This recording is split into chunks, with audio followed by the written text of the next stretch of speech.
Hi, everybody. Hello. Hey. It is I. It is Ascella. Magical idol. I'm here. You are. I am. I exist. And it's time for the Great Ace Attorney. Yay! I'm a little silly today. I'm sorry, guys. Like, I'm like low-key silly. I'm silly, but it's not like... I'm not like goofy silly, just like silly. I don't know how to explain it. How are you, Exception? Hello. I'm doing all right. Are you excited that we got the jury back on our side? Yeah. That's pretty exciting. It was pretty exciting. Yep. Performed jury notification. Notification. Yeah. No, none of that. I'm still a little worried about the surgeon that left his scalpel in somebody. Like, excuse me? Excuse me? What was up with that? We don't need to worry about it on like a personal level because it's not like we know anyone who is undergoing surgery at the time. Yes, we do. We do know somebody who underwent surgery recently. What if he left a scalpel in Sholmes? My God. That's a secret weapon. Someone's gonna like try and punch Sholmes in the stomach at some point, and he's gonna be like, you didn't account for my secret stomach scalpel. My secret stomach scalpel. Said it like 20 times. Right? It's like that one part of Battle Tendency at the start with the guy with the knuckles. Gosh. He's like, oh, you're not punching me, you're punching the scalpel. Please. That's so funny. Holy cow. Well, we are back, guys. It is Great Ace Attorney time, and we are still in case 5. Oh, I forgot. Hold on. Spoiler warning? Yeah. Warning. We are in the trial. Case 5 of game 1.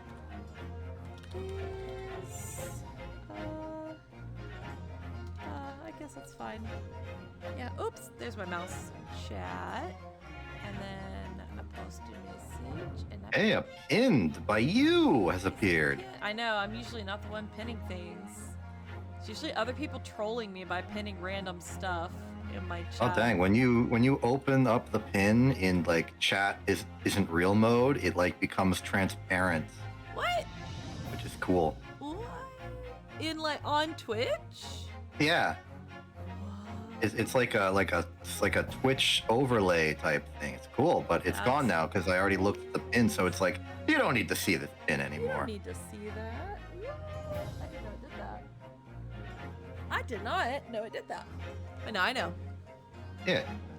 So that's our spoiler warning. And if you are here and you do not know Great Ace Attorney, you will get spoiled. But if you don't care about spoilers, please stick around because we're getting into the meat of the case today, I think. We've gone through our investigation and everything else, and we're actually in the trial now. We've completed the first phase of the trial, which was the jury very swiftly turning against us and us taking a little bit to reel them in because what is wrong with this jury? They were just like, I'm leaving, bye. So, didn't like that very much, but we gotta convince them. What else was I gonna say? Oh, this is more relevant to the end of the stream, but I'll probably be watching the OnStars anime in my server tomorrow night, unless I'm doing something else. I don't think I'm doing something else. Pretty sure I'm doing something else. But if you haven't joined the Discord yet, there's a link down below in the about. Definitely join. You'll get go live notifications if and only if you select them. Don't you love that? It's customizable. You don't have to like, I don't know. It's optional. It's optional. You don't have to like mandatory pings. No mandatory pings. We don't like them. Oh shoot. Hold on. 1 second. I'm looking at something. Don't talk. Not you. Sorry. Dashboard. Sorry. No, you can talk. Sorry, I'm talking to the Hey, video. everyone, how's it going? I do not have a Discord link pinned anywhere to go to directly that's convenient for you to access, but I do have a Discord somewhere. You do have a Discord. I'm about to give you a shout. Somewhere. I got a new... I've been welcomed to the chat room by your chat like 8 times. Is it spamming you with welcome to chat? I hate it when it does that. It might. I think it does that when I like look away and come back. Like I close the chat and I open it and it's like, hey, welcome back. I think that's my fault. I see. I can generate arbitrarily long strings of this exact same text. I don't know how to... By timing my messages, I could perhaps write in Morse code. Unfortunately, I would be the only one who could read it. Has it been... Has it? Sorry, I'm looking at... my,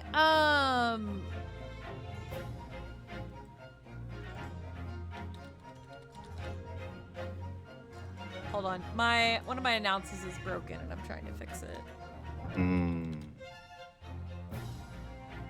Okay, let's see if that works.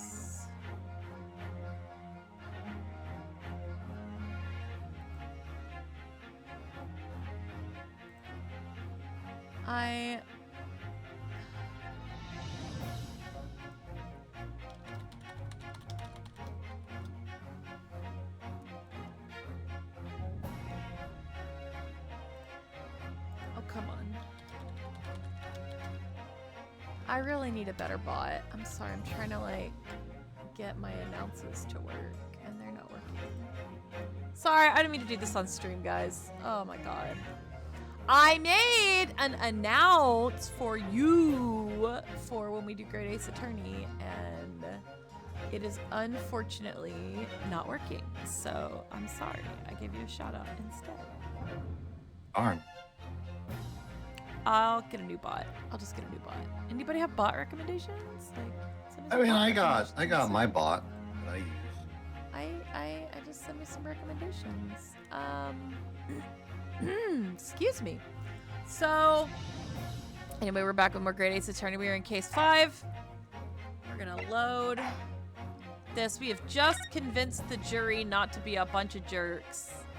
Yeah. And we got some new evidence. Some of which was helpful and some of which was not. I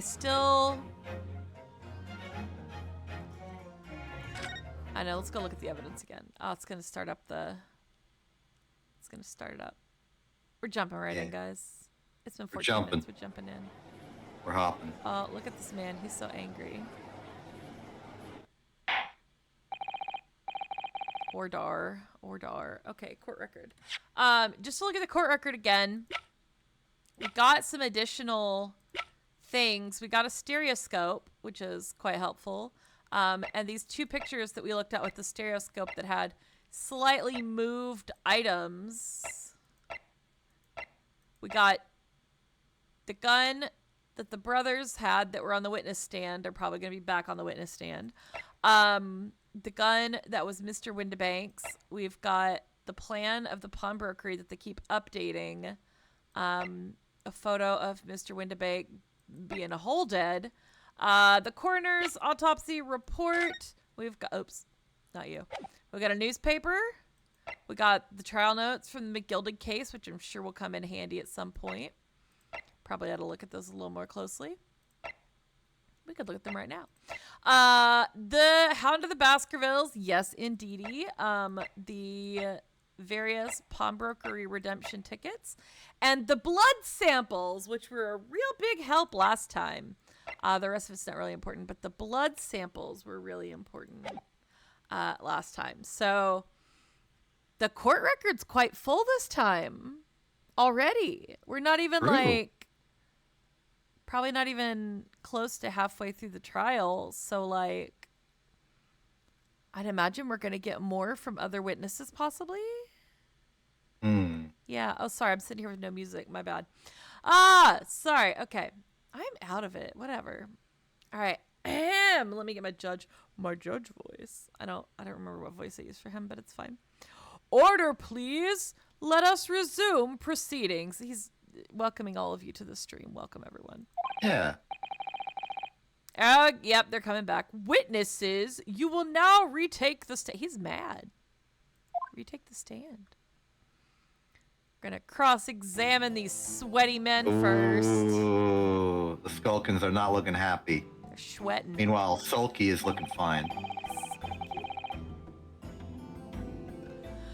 I forgot that was his name, and I was like, oh my god, I forgot that. That's so funny. Poor Gregson. I presume you heard the defense counsel's summation examination. Oh, yeah, Governor. I did, Gov. I did. Smack! Mr. and Mr. Skulkin. Go fly me! This is gonna be hard work. Push that armband up. Let's go. Earlier in this trial, you gave the following testimony about your actions after you entered Windibanks.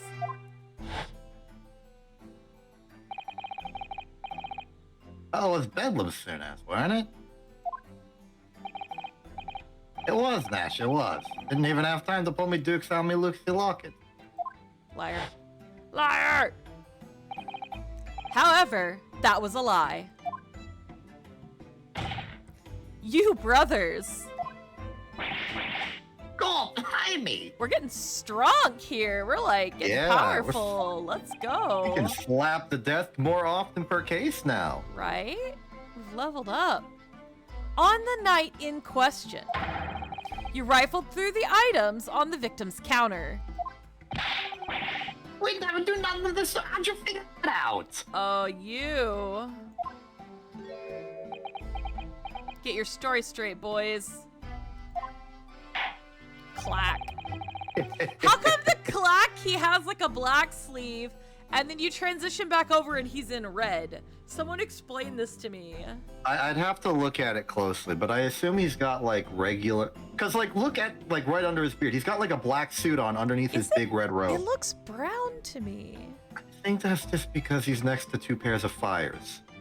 Maybe. It does look brown to me, but maybe it's black. Dunno. Alright, here we go, guys. Testimony and to cross-examine them. You will now give formal testimony once again. You will tell the court precisely what happened on the night in question. And this time, you will tell the truth. What's the odds on them telling the truth? Oh, not good. Not good at all. Each lie that passes your lips serves to increase the severity of your punishment. Oh, God, this man. Throw the line. Oh, he broke it instead. And that, gentlemen, may be the crushing blow to your chances of ever seeing the light of day again. They're your witnesses! Literally, they're your witnesses! And look how well that's turned out for him. I wish him pain and suffering. I'm already experiencing pain and suffering having to deal with these two bozos. That's actually their real names, are pain and suffering. That's their real names. A thought worth pondering, perhaps. Hey, no more, Gov. We'll blab, we'll squeak, we'll peach. Well, peach. Let's go. Witness testimony. Time for exception to talk a lot. Illegal. Oh, you bet. Illegal entry, the whole truth. Okay, yeah, right. I doubt it. We're going to cross-examine these guys like 15 times. All right, we did knock a few things over, but we weren't rifling for nothing. It was when we heard the gunshots, see? Made us both jump and all that stuff went flying. And then you put it back exactly the same, but only a little bit off? Okay, sure.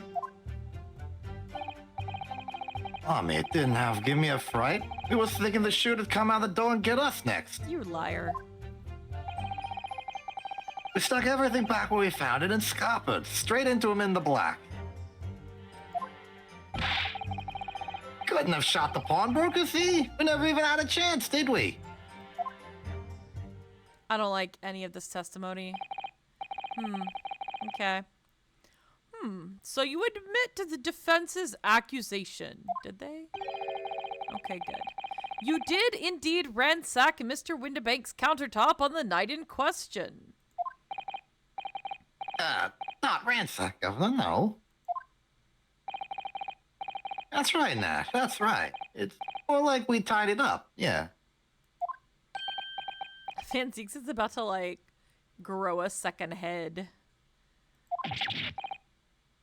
Sorry. You want to try again, boys? By their own admission, these brothers entered the pawnbrokery under dubious circumstances. Dubious is a great word. However, they panicked and fled on hearing the gunshot, having first made good their mess. Why would you pick everything up after you hear a gunshot and not run away? Barricade? Maybe? I mean, the one guy is kind of short. He's pretty short. He could just put up some covers and they wouldn't be able to see him. Right? What do you say? We hardly sound like roughs at all. And yet... We don't, Nash. We don't. Can't it make us sound a bit more cutthroat? Oh, come on! They are professional baddies. They're bad at this. They're professional bad at this. Professionally bad at this. Yeah. It can't just be coincidence that these men showed up at Windibank's that night. There's more to their testimony than meets the eye. I'm sure of it. And also Gregson. Hello, you're still there. And also Gregson. He's just chilling. Gregson better react to some of this. Cross-examination. Yeah. We press. You shut up. Hold it! Get pressed upon. If that's the case, then why didn't you testify to that effect in the first place? Well, you know, we ain't exactly squeaky clean, are we? We ain't, Nash, we ain't. If we admitted to something like that, people would think we was up to no good. You were trying to steal Which we things. typically are. Well said, Ringo, me old China. We'd only land ourselves in even more trouble. And in fact now, as a result of lying on your previous testimony, that's exactly what you've done. Landed yourselves in even more trouble. Uh-huh. That's rotten luck. Is it luck? Is it luck or just your own stupidity? Let's hear it. Says the rotten apple eater. Ooh, sick burn. Sick burn. Witnesses. It's not your turn, sweetheart. Explain your actions to the court. Why did you ransack the victim's counter? Ugh, I never ransacked nothing. I don't believe you. Right, Nash, right. Well, like we tidied up the place. Tidied the place up. He doesn't believe you. Wow, he's on the right side of the law for once. Sorry. I guess this is how he acts towards, like, real criminals. Right? Now that we actually have a criminal on the stand for him to be angry at that isn't us, allegedly. Right. Okay. So what you're saying is, the sound of the gunshot shocked you so much, you knocked all those things off the counter. Well, it shocked one of us that much, yeah. This bag of nerves needs to learn to keep his shirt on. Look, it was loud, all right? I mean, me dead granny would have woken up with that bang. Big Bravius screamed like a blooming baby and fell over on the counter. He's not tall enough. I think he maybe, like, jumped. Maybe. He knocked over a load of books, a candlestick, and some skull whatnot. It's got tangled in some marionette what knocked over a picture frame and knocked the scales on the floor. You've really mastered working quietly then. What a racket. Me granny would have been scared back into her grave out of the clatter like that. So, in short, the gunshot took you by surprise. And then some. I mean, it was quiet as a mountain, and all of a sudden, bam! Hello. Hi. Let us look around. To this mother. What have you to say, sir? I'll He's tell you what like I have so to say. aggressively. These chips are delicious. Is it the fish or the chips, sir? Is it the fish or the chips? Excuse me. Excuse me. Well, which one is it? Inspector Gregson, do you have something to add? Like I keep saying, I don't appreciate being lumped in with these scoundrels. Okay, that's nice. No, something to add about their testimony. You seem to react just now at what Mr. Skulkin said. Did it make you think of something? Come on, Gregson. It's probably nothing, of course. I wouldn't even bother to mention it, only. Well, the fact is, cases don't get solved if you ignore the little details. True. How about you just tell us what's on your mind? Come on, Gregson. As you know, we brought these fellas into the yard for questioning last night. And the statements they gave then told a slightly different story to what they're saying now. Aha! A third version. Did it? You claimed you heard the victim shout something out before the gunshot. Might have, Gov, might have. Does ring a bell now you mention it. Granted, it's only a minor detail, but still. I can't help feeling like perhaps you've been a bit sloppy with your testimony here, eh, fellas? If I discover the witness's testimony has been any more sloppy than it has hitherto proven to be, I shall be forced to bring the very harshest punishment to bear against them. I figured out what they stole from the pawnbrokery. Like, I solved the case. I figured it out. Solved the case. Go Yeah, ahead. I figured it out. I know what they stole. They stole all the shovels. Oh my god. They've been digging their graves deeper and deeper this whole case. God. They've got so many shovels for it. That's what they were for. You're so right. That's what they were for. We'll get it right this time. Try again. That's it, yeah. It's all coming back to me now. Remember, we're gonna need to steal more shovels after this. Then speak. He's so mad. Supplement your testimony with whatever details have miraculously returned to your questionable minds, sirs. Dang. That's a sirs with a lot of vitriol behind it. Right. Right you are, Gov. Right you are. Just before the gunshot, we had a voice yelling out, "Give me that gun!" I see. Ooh. Hold it! Press. Who said it? What kind of voice was it? So in fact, you heard the voice and the gunshot almost simultaneously. We did, Gov, we did. Although, I suppose if you're being honest, we heard a kind of wavering voice before the yell and all. If you don't want to get shot, give me that gun! Wow. Kind of thing. Oh my god. A career in acting tragically missed. Tragic. Come on, Unosuke, get it together. And where were the voices coming from? Could you tell? Of course we could. From the other side of that door behind the counter it was. From the storeroom where the victim was found dead. The voice you heard, it was that of the victim, Mr. Winterbank. They don't know what he sounds like?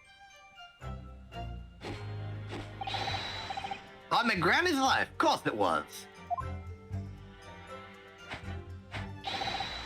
On his granny's life, of course it was. Oh, his granny only. Okay, sure.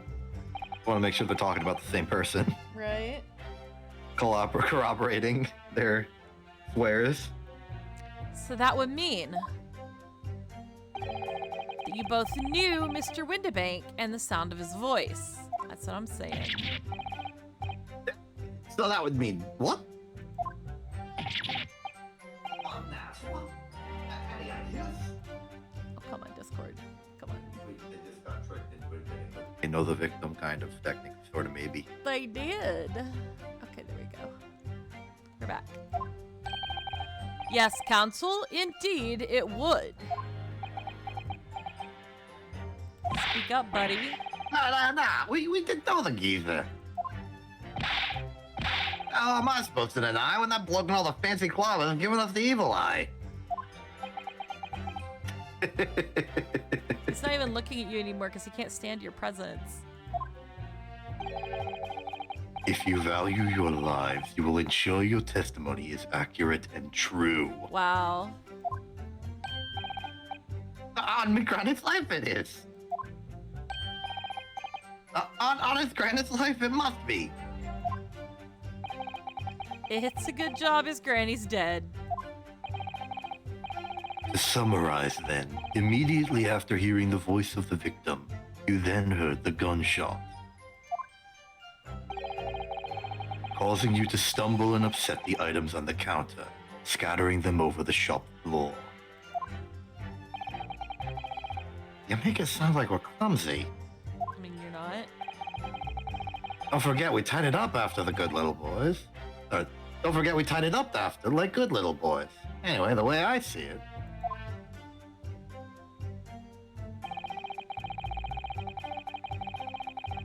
The bloke who owned the place was holding a gun, so he should have just fired instead of yelling at the girl. Excuse me? That's interesting. Excuse you. That's interesting. How do you know that he was holding the gun? So you saw him. So you saw him. Hold it! Hold it! You're saying that Mr. Windibank had a gun in his hands. Oh yeah, but that was a sight, eh? Them two waving them guns at each other must have got pretty heated. I mean, just before he shouted out, we heard the geezer say, "If you don't want to get shot." Didn't really sound like he meant it, mind. More of an empty threat, you could say. Mr. Windibank was known to keep a revolver on his shop counter at all times. People say that to protect the articles in his keeping, he'd readily put a bullet in someone's head if required. That someone being himself, of course. Good grief. Extraordinary devotion indeed, if alarmingly misguided. I think that's a good description of Windibank in general. Oh, Alarmingly misguided. Alarmingly. Alarmingly. Well, he certainly sounded like he was ready to pull the trigger the other night. Only the person he was gonna shoot beat him to it. Took his goose proper. Bet he wished he squeezed the trigger instead of wasting time shouting, "Give me that gun." And it was directly after those words that you heard the gunshot. It was more or less at the same time, Gov. Give me that gun! Kind of thing. Yes, a career in acting very tragically missed. Absolutely tragic. Now we heard the sound of someone hitting the deck. Why are you doing a high five? Or everything went dead quiet. After that, we'd done a slapdash job tidying the place up.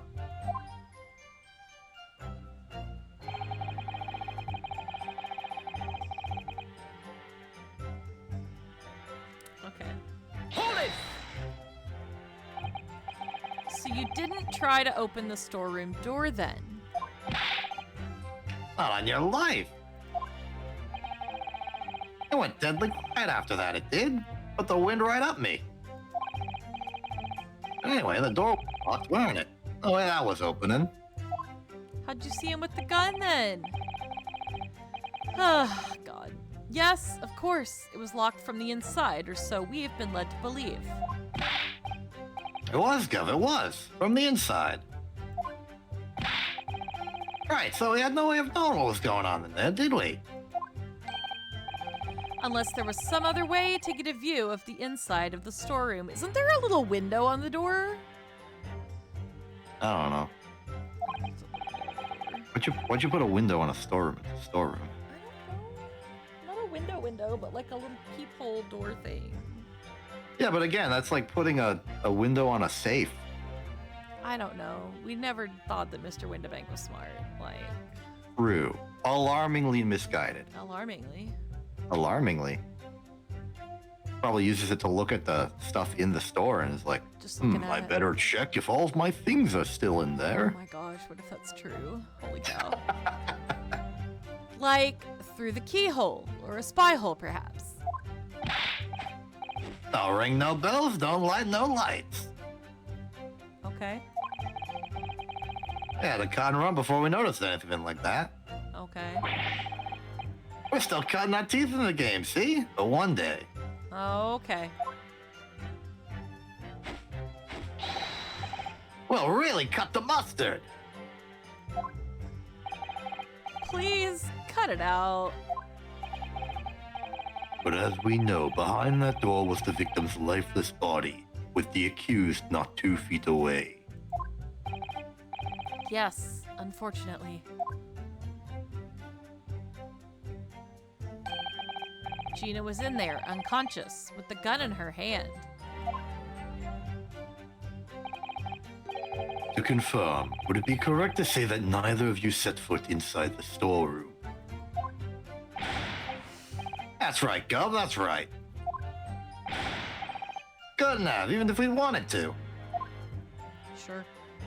I believe you.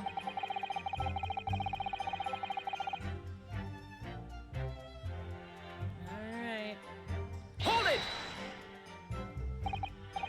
Yes, whereupon you fired a shot from your own gun at Mr. Sherlock Sholmes. I can't even talk. Oh my god.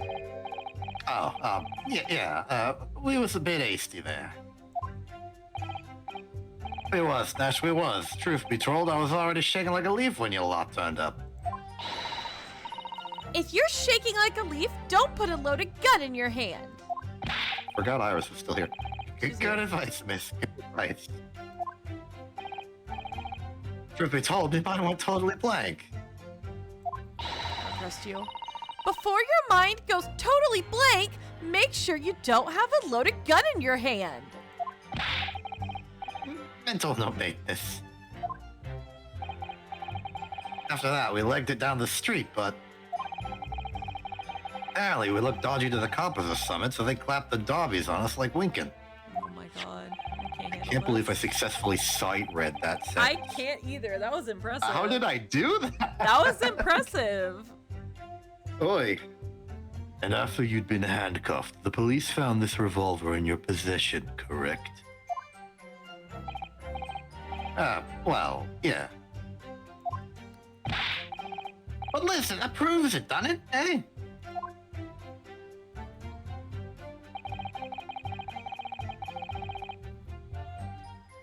Oh my god.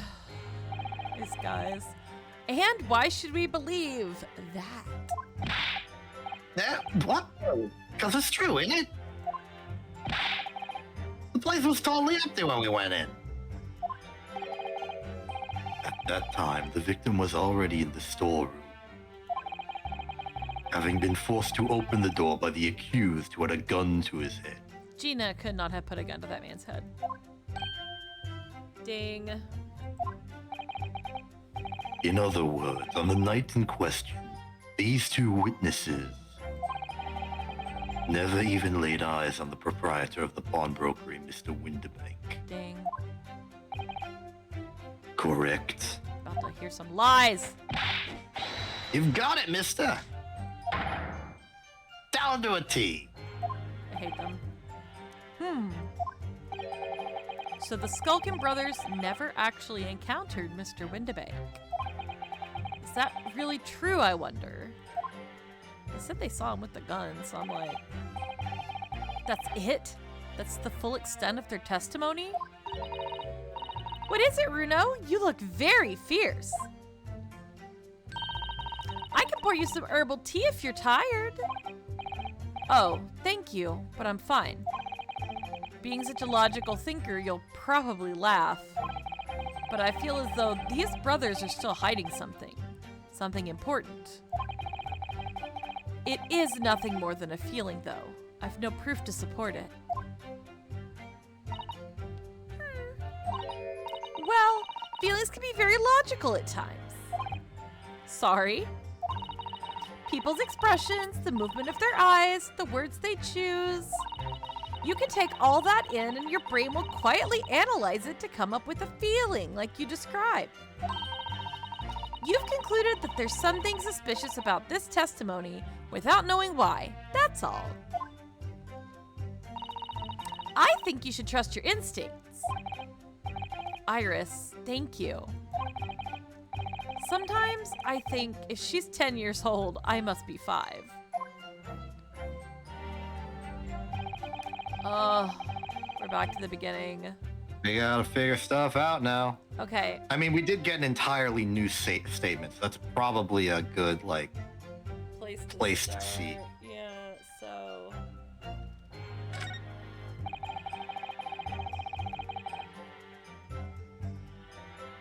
What's the new statement? I think it's the third one. Yeah. This one. If like, he's saying it's like they saw it. Did I already press on this? I did, right? Yeah, you did. They did. This was the second of their choreographies about the situation. Okay. So do we present something? I think we're out of other options. I think you're right. So, how do we go about this, like, psychologically? Are we saying, well, I mean, was he holding a gun? Does it look like he was holding a gun? Is he holding a gun in the picture? Like, he's not holding a gun in the picture, obviously. We don't have another picture of the crime scene. We have a picture of the crime. Yeah, we have the dead body. Well, I mean, like from the recorder. Oh, we do have this, yeah. Is he holding a gun? He's not holding a gun. He's not holding a gun. So I guess we present this one that he doesn't have a gun. Let's try. I don't want to lose. I don't want to lose. I don't want to lose. Oh. Examine. Yay. I mean, maybe, okay, so like. Logic. I'm doubting myself. Don't doubt yourself. Because like, that photo is not him in the storeroom, but the picture of him on the floor is him in the storeroom. So. The gun that was his was found in Gina's hand, so we might be able to present the gun. That doesn't say he didn't have one. It just says that the one he had wasn't his.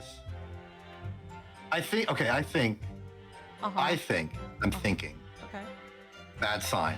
But I the think photo. it's either the photo of him as a corpse or the photo of him being stuck up by Gina. And I've just talked myself out of...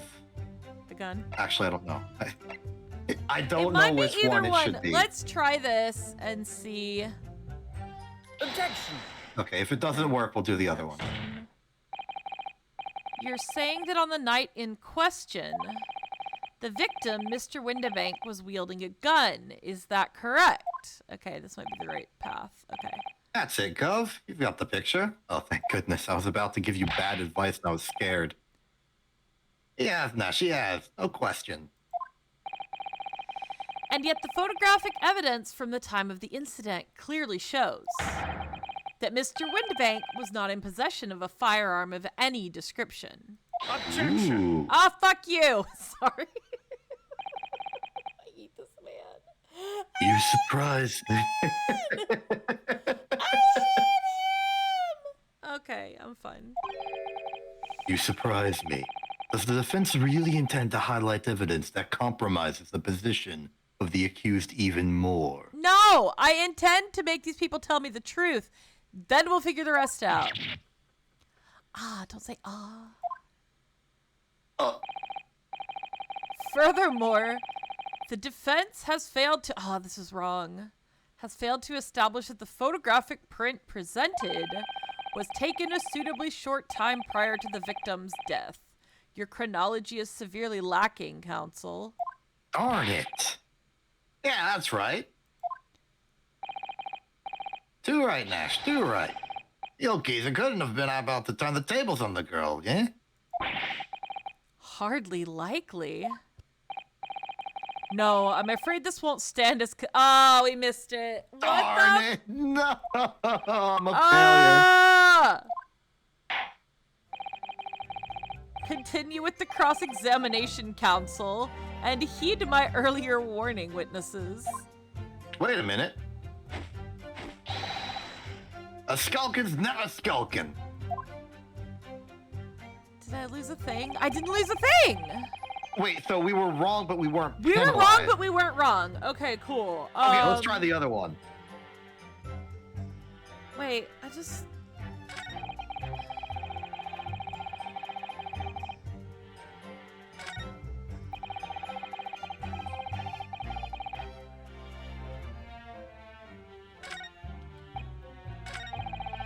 So,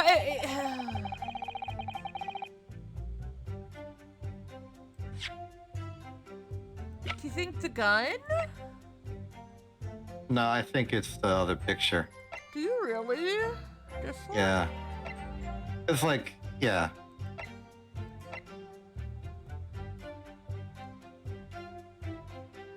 They're shot in the back. That's the thing. Oh, yeah. That also is true. I'll try Objection. this. Oh god, I hate this. I'm so bad at this. So you're saying that on the night in question, the victim, Mr. Windibank, was wielding a gun. Is that correct? That's it. Go. We got the picture. Da da da da. Okay.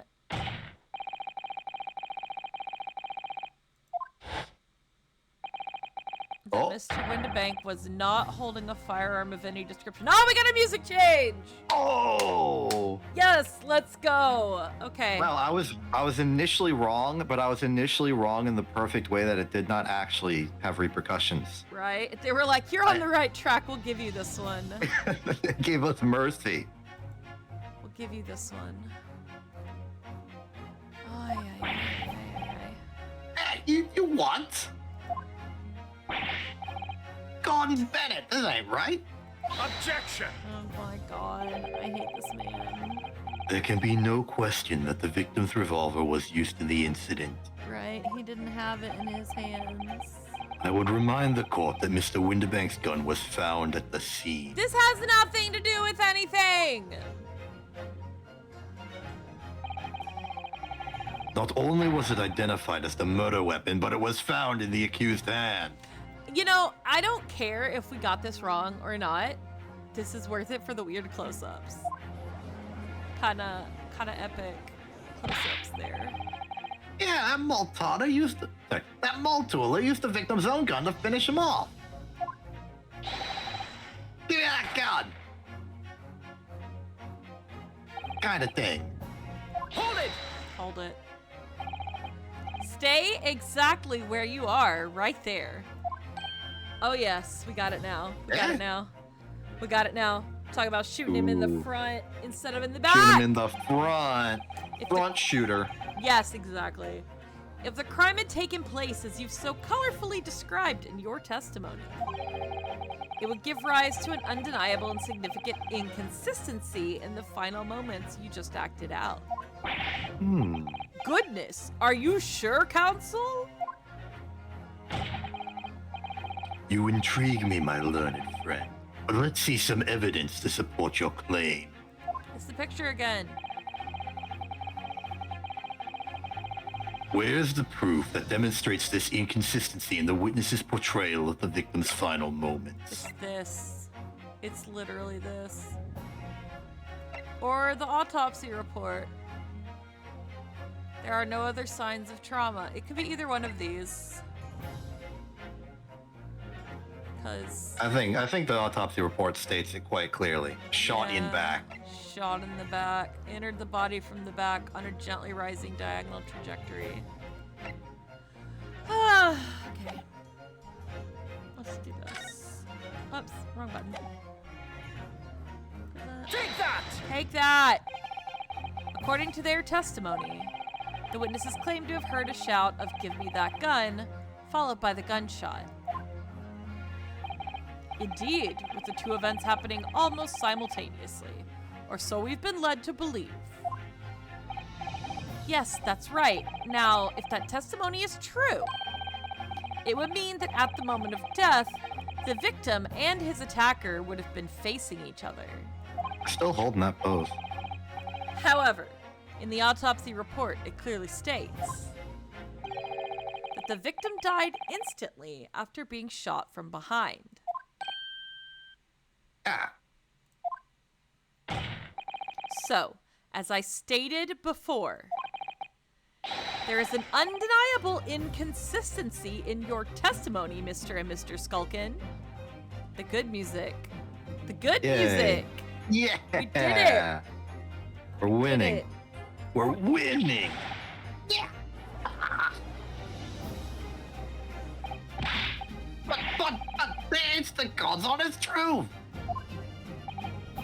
It is, Nash, it is. When he was shot that night, the shopkeeper had a gun in his hand. We saw it with our own bleeding eyes. So you Oh, could so you see did it. see him. Did I hear you right just now? You actually saw Mr. Windibank holding a gun.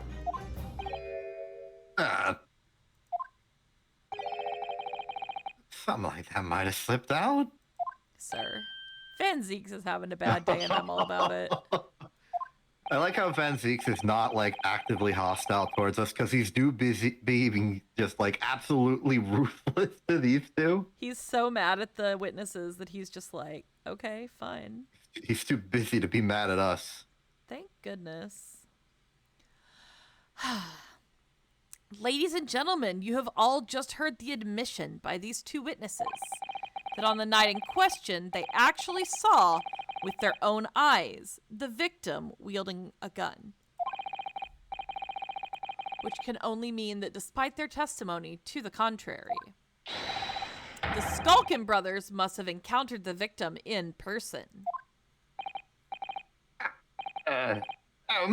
Nash, We're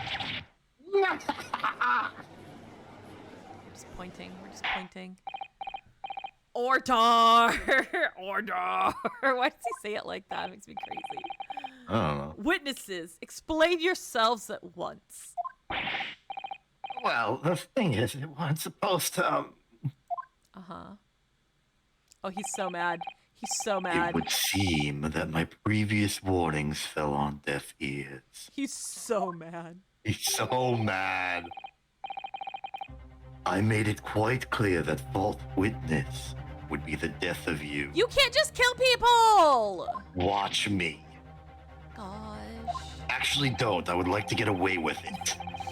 Am I to understand that you replaced the untruths of your original testimony with renewed lies? My lord, my learned friend, and the entire gallery, please turn around for like 20 seconds. Like, maybe a little longer.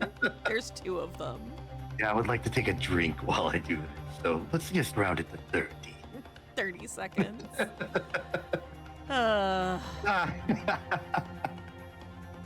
Ever so sorry, Governor. Truth is, see, we,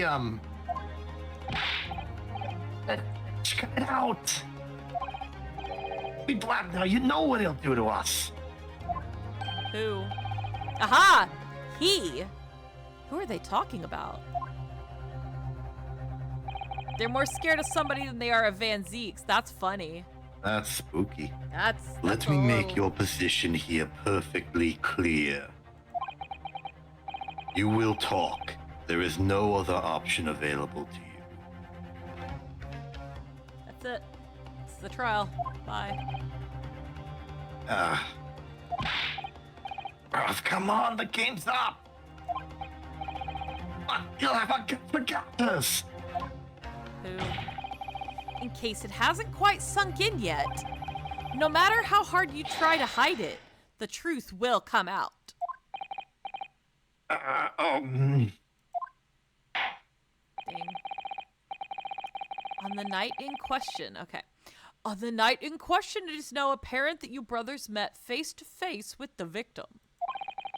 I demand that you testify again to explain the precise circumstances under which this meeting took place. Well, do we have to? Yes! On pain of death. Damn, okay. I suggest you make yourselves fully aware that this is your very last chance to tell the truth. Witness testimony. Encounter with the victim. Let's go. All right, so we just got inside the gaff and heaved a sigh of relief when the Kiva showed his mug. Give me that gun! gun, he bellowed, and then he flew at us like it was possessed. I thought we'd had it. Oh, geezer, the bloke was strong as an ox. He chucked me over the counter. I pulled me gun on him, and then he legged it through the door to the back room. We never had nothing to do with killing him. That's all what happened, I swear.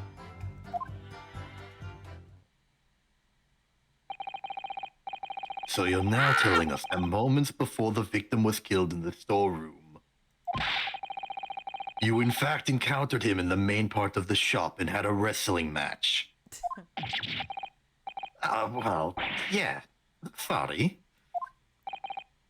Well, we find ourselves at an interesting juncture. This changes matters considerably. But honest, Governor, this time... I don't believe you this time either. I believe you 0% of the time now. I mean, I didn't believe you to begin with, but like also. This time, Nash, this time we ain't got nothing more to hide. If you tell the truth and it's gonna get you in trouble, it has to implicate somebody else, right? If it's gonna get you in trouble with somebody. So like, I don't know. Oh, God. Okay. Very well. Counsel for the defense, you may proceed with your cross-examination. Guess we better proceed then. Yes, my lord. This is it. The moment I've been waiting for. Oh, Ryunosuke, you're so cute. Cross-examination. We press! Hold it! Pressing. When you say geezer, I presume you mean the victim and proprietor of the shop, Mr. Windibank. Well, sorry, I mean, that's right. We was keeping a close eye on the entrance to the gaff, obviously. But we never thought no one was gonna come out of the back room like that. The back room being the pawnbrokery's storeroom. Yeah, that must be where he popped up from. Only place he could have been. So it would seem the victim was already in the storeroom when these brothers entered the premises. Which means Ginny must have been in there at that point as well. But that doesn't make sense, does it? If Gina had threatened Mr. Windibank into the storeroom with her at gunpoint, then why would he have emerged from the same room all alone when the brothers arrived? Oh, I don't know. Look what you did, Ryunosuke. You made Gina sad. Sorry, Iris. Iris, poor Iris. Did you see the accused at that time? What, that Multula? Didn't tell you. Now wait, Copper, we had bigger fish to fry then. I mean, the old geezer just lost it. I don't trust you. You're being sketchy. So you had a gun out, is what you're saying. Hold it! You mentioned that Mr. Windibank shouted those words in your previous testimony, too. However, you claimed that you heard him yelling them on the other side of the storeroom door. Did we? Oh, boy. But the truth is, he was shouting those words at you, wasn't he? Well, yeah. Was the victim Mr. Windibank wielding a gun at the time? Was he ever? I mean, love me a great ugly barrel, yeah? Pointed straight at me frontispiece. Cry more. So what you're saying is, you definitely saw Mr. Windibank with the gun at that time. Is that right? It is, Gov, it is. Spot on. And all of a sudden, he came at us, he did. It was bedlam. I didn't know I was going for who. Who was going for who? Right? You were clearly all going for each other. Like Nash said, we thought we had it. I mean...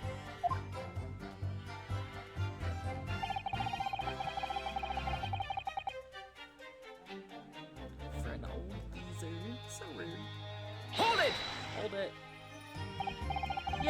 noted that you mentioned the counter in your previous testimony, too.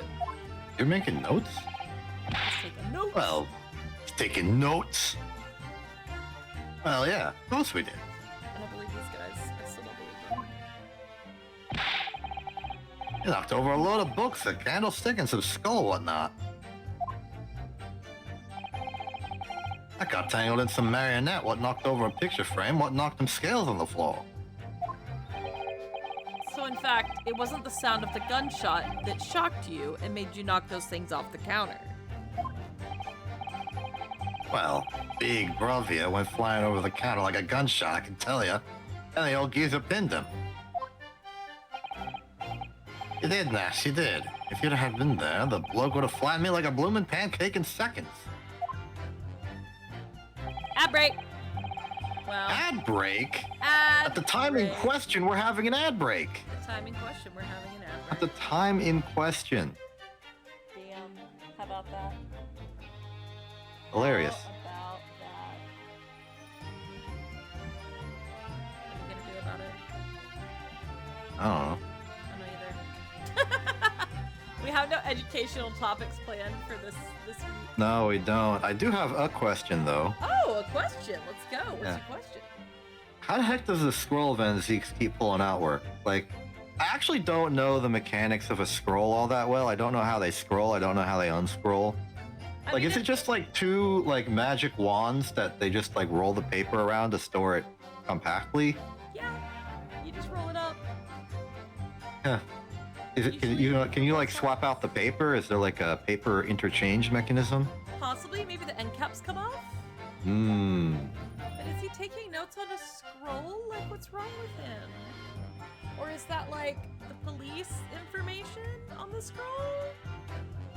I think What's going on with that? Ow. somebody should take this picture of Van Zeke holding it up and then write like, as if he's like not reading from the paper, but like presenting what's on the outside of the Yeah. paper to somebody else. So it just says like "you stink" in like red text, and he just shows it to somebody. Graffiti. Graffiti.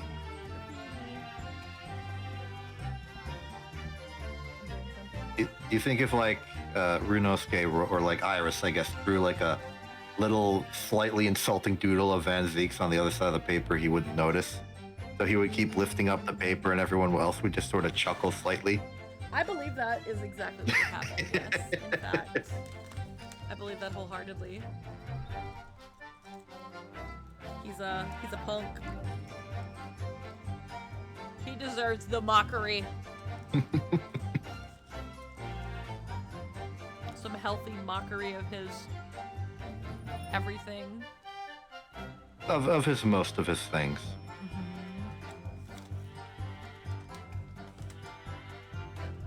Like 75% of his things.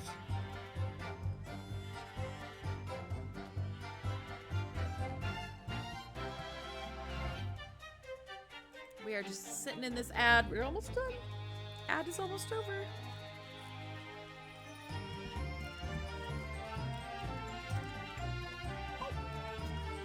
I ate a piece of chocolate. It's delicious. Neat.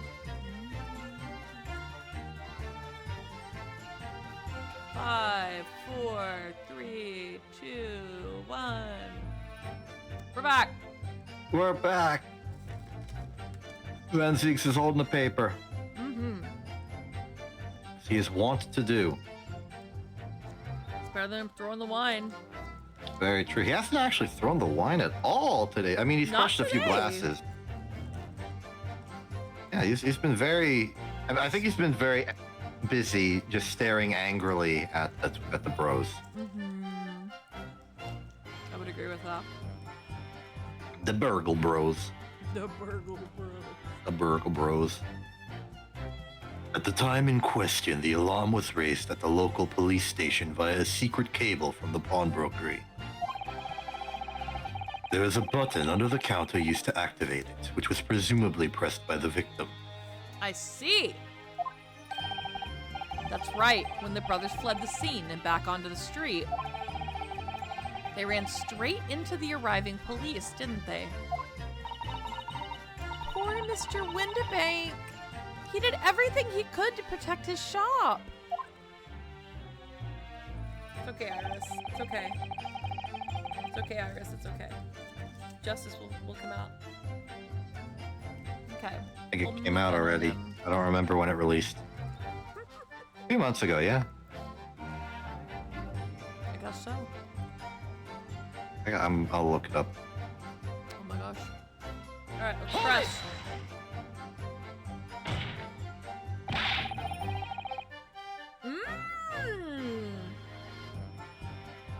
He went for it. Were you intending to shoot Mr. Windibank? Wow, my perception of the timeline is way off. It came out in January and I didn't notice. This game did? No, the Apollo Justice trilogy. Oh. You know, when Justice came out. I see. It's the joke I'm proceeding here. I see. This is a problem I have. This is a recurring problem I have. I do not pay attention to the active news and development of games coming out. I mean, So neither. when games come out, I don't know. I don't notice. So I find out a game comes out and I was like, oh man, it's out already. And it's like, what do you mean it's out already? It's been out for 2 months. Nobody tells me. I repeatedly complain to Quint when he doesn't tell me that like GDQ is happening. Or E3, or like the Summer Game Fest now. Or the Game Award. Like, I just don't know. I don't have this like direct active line of news to what's going on immediately. Sometimes I find out about new games because, like, streamers I follow are playing them, but that's about it. I'm oblivious.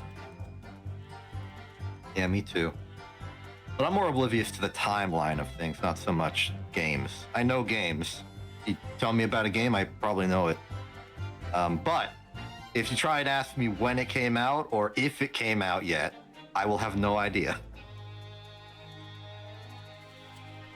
That's fair. Nah, never. I was just, you know, Were ya? looking out for me bros, weren't I? It was being flattened, don't forget. You pulled a gun on Windibank. I don't want to hear it. I think Shorty shot him. By a man whose shop was being burgled, yes. By the Burgle Bros. The Burgle Bros. And then the man fled into the storeroom when you pointed your gun at him. Is that it? Yeah, that's it. He shoved me away, then ran off through that door and shut himself in.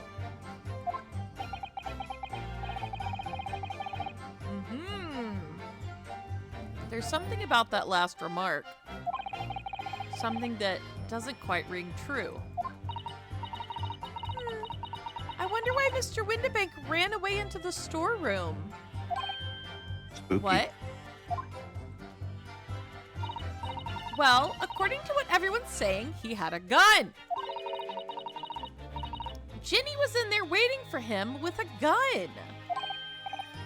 Ah, yes, that's right.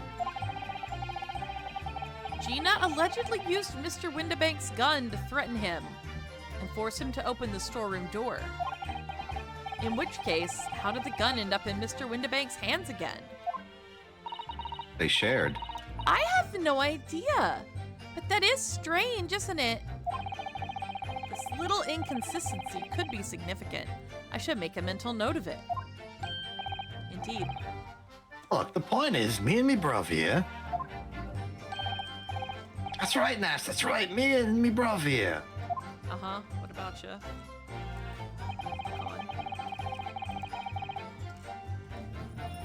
I hate them. I hate them. Hold it! Hold it. You say you had nothing to do with it. Nothing at all. Nothing of nothing. The old geezer went and shut himself in the back room, didn't he? Locked it was, from the inside. We know it was because we tried to open it. Oh, that's an important detail. It was a decent door, that one. Good and strong. Wouldn't budge an inch. How did the bullet get into the calendar then? I guess it's the one that went through Sholmes? Yeah, I think that's what they're saying. That's messed up. So in the end, the situation remains unchanged. Inside the storeroom with the pawnbroker, there was only one other person. The sole person who could possibly have shot the victim, the accused, Miss Gina Lestrade. Narrow-minded of you, sir.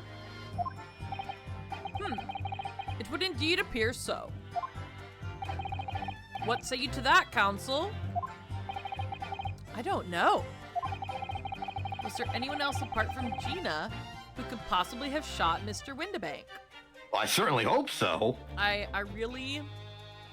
believe in the heart of the cards. There could have been. Engage Destiny Draw. Uh-oh. Mr. and Mr. Skulkin. Eh, what? Oh, God. What's that look for? It's the same look I've been giving you this whole trial! Yeah, The what's look it of for? you're a liar! Lying liars who lie. From the moment you admitted that you'd encountered the victim face to face that night,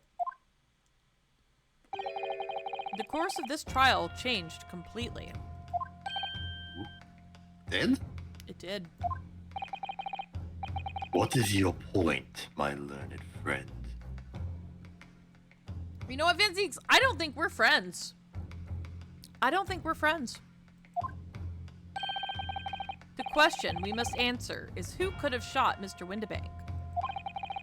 And it is the belief of the defense that the defendant is not the only possible answer at all.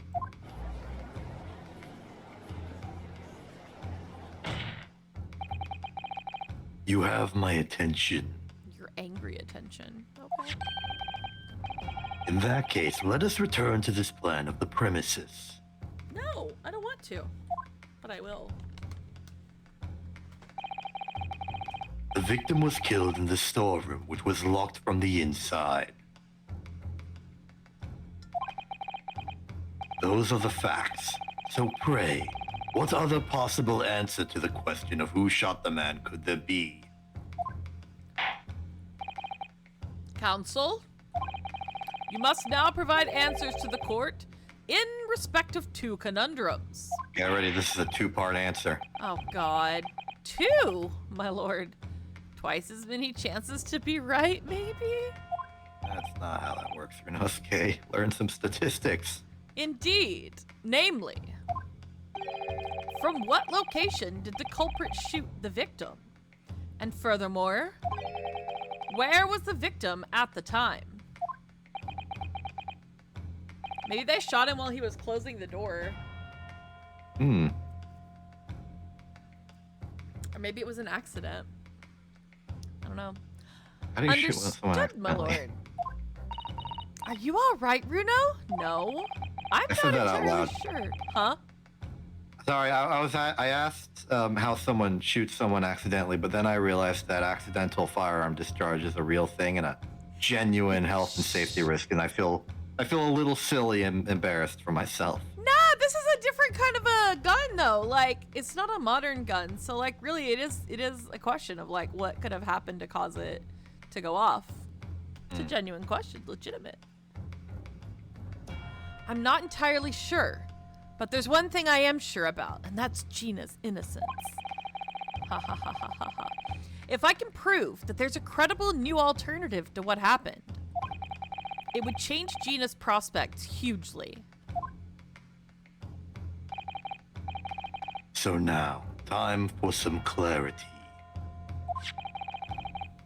Show the court on this plan the answers to the question posed by his lordship. I don't like this game. If you believe someone else could have killed the victim, indicate from where that person could have fired the gun. Which way does the door open?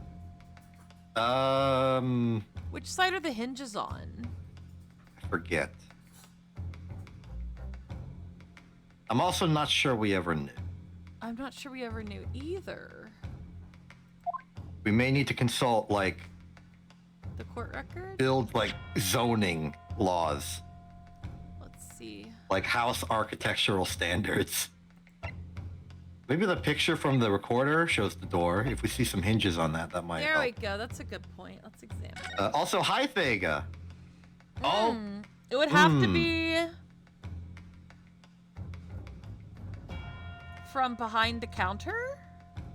Yeah, that looks like a pull door also. It does look like a pull door. That's what I was thinking too. Then again, I'm not sure if it is a pull door because there is that curtain. Could be a push door. Let's see if we see anything different in this picture. It's still a door. See, there's a little thing on it. Do you see? Yeah. The little I always thought it was a little window, but maybe it's a sign or something?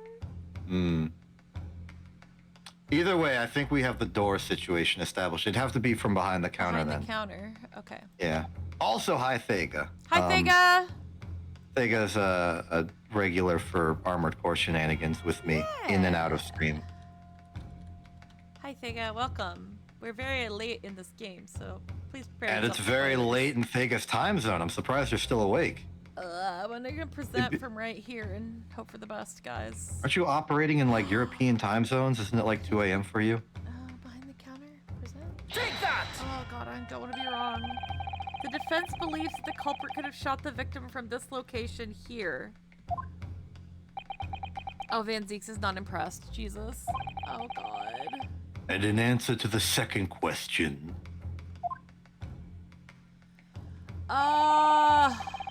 Assuming the culprit fired from the location indicated, where was the victim at the time? Also behind the counter, entering the storeroom? Or maybe just in the storeroom. Yeah, I would say like in the doorway, right? Yeah. Maybe like a little. I wanna. Well, okay, so we know where his body landed. In the So storeroom. it's probably so I think it's in the Facing storeroom. away from the door, yeah. Yeah. So I think Died in the almost storeroom. instantly, so Take that! here.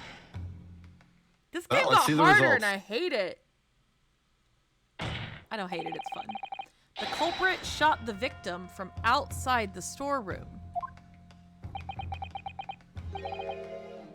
Continue. Oh, he wants to hear it. He wants to hear my theory. Mr. Windibank died instantly from a bullet wound in his back. Looking at the stain of blood on the storeroom floor, it doesn't appear that the body was moved after death. All right. That's what I was thinking. Good so far. Which tells us that he was almost certainly shot while he was in the storeroom. However, the crucial point is, where was the shooter when the fatal bullet was fired? Oh, don't be a wild goose chase, please. So you are adamant that the shot was fired from outside the storeroom. There's transfer on his vest, though. I don't know. Well, according to the Skulkin brothers' earlier testimony... Pulled me gun on him, and then he legged it through that door into the back room. If Mr. Windibank ran away through the door, we have to assume that the door was open at that time. Yes, Judge, that's logical. Thank you. It's one of those statements that are obvious, but you don't consciously think of it until you say it. Yeah, it's got to be said. It was precisely that moment when the victim was fleeing for his life. Ooh, that the brothers had the perfect opportunity to shoot the man in the back once he was inside the storeroom.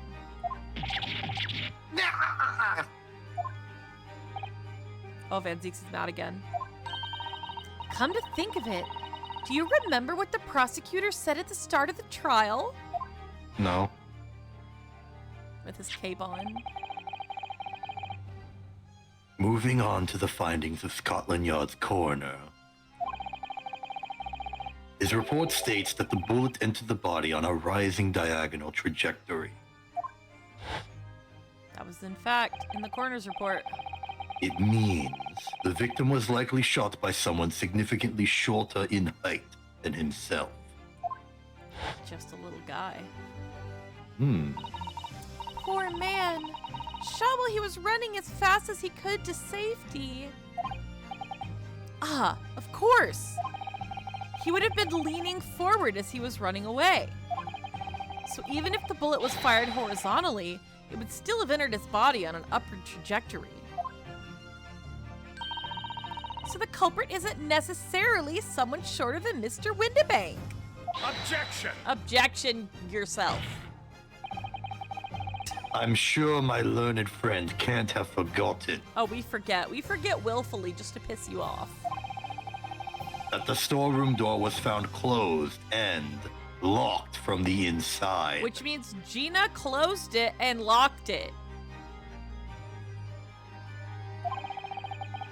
You claim the victim was shot as he fled into the room. Do you also claim his corpse was dexterous enough to turn the key in the lock? But what if someone else locked the door?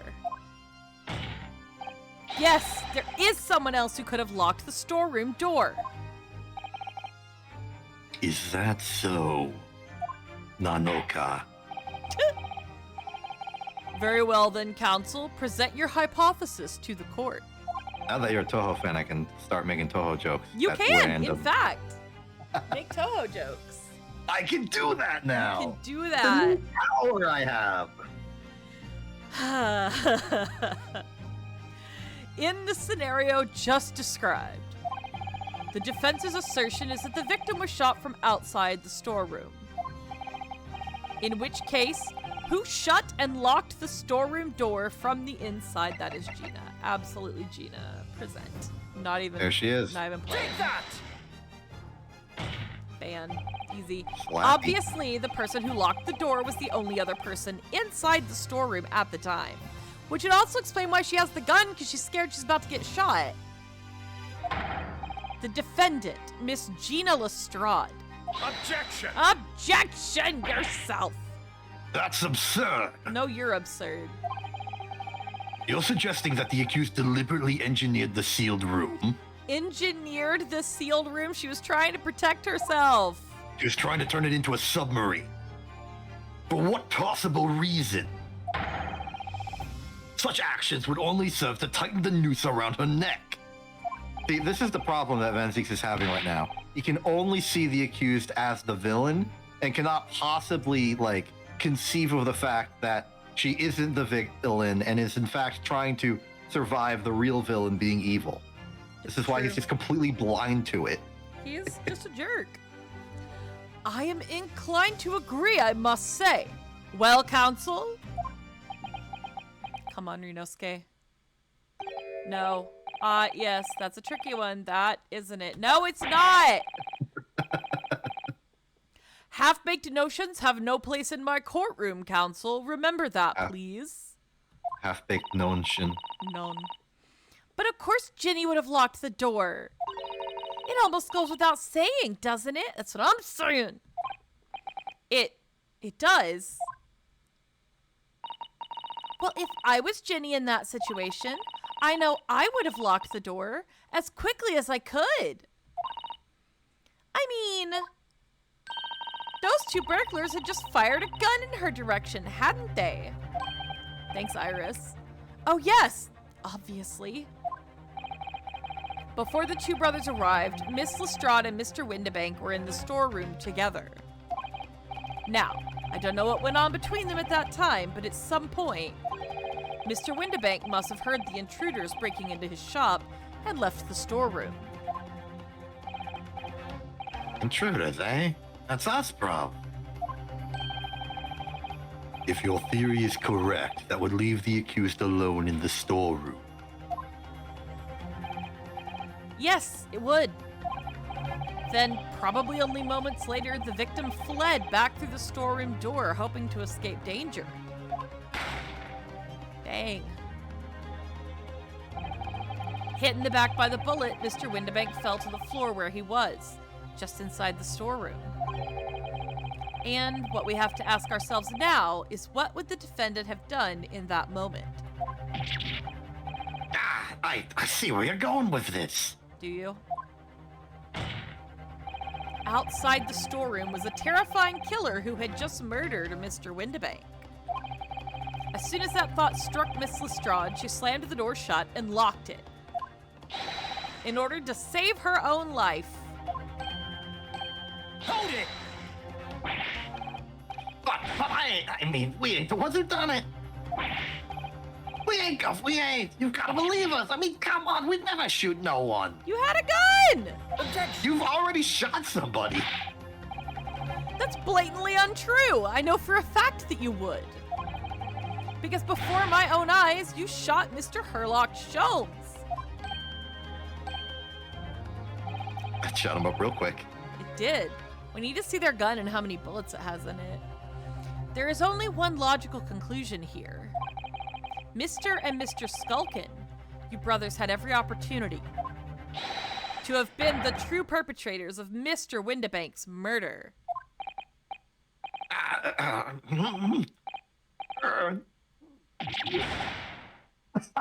Oh! They got. They got. Where does this leave us? You mean to say it wasn't the pickpocket who shot the pawnbroker after all? I should have known it was those three brothers. They look as shady as a dense forest. That was amazing, Runo! All the members of the jury seem to be firmly on your side now.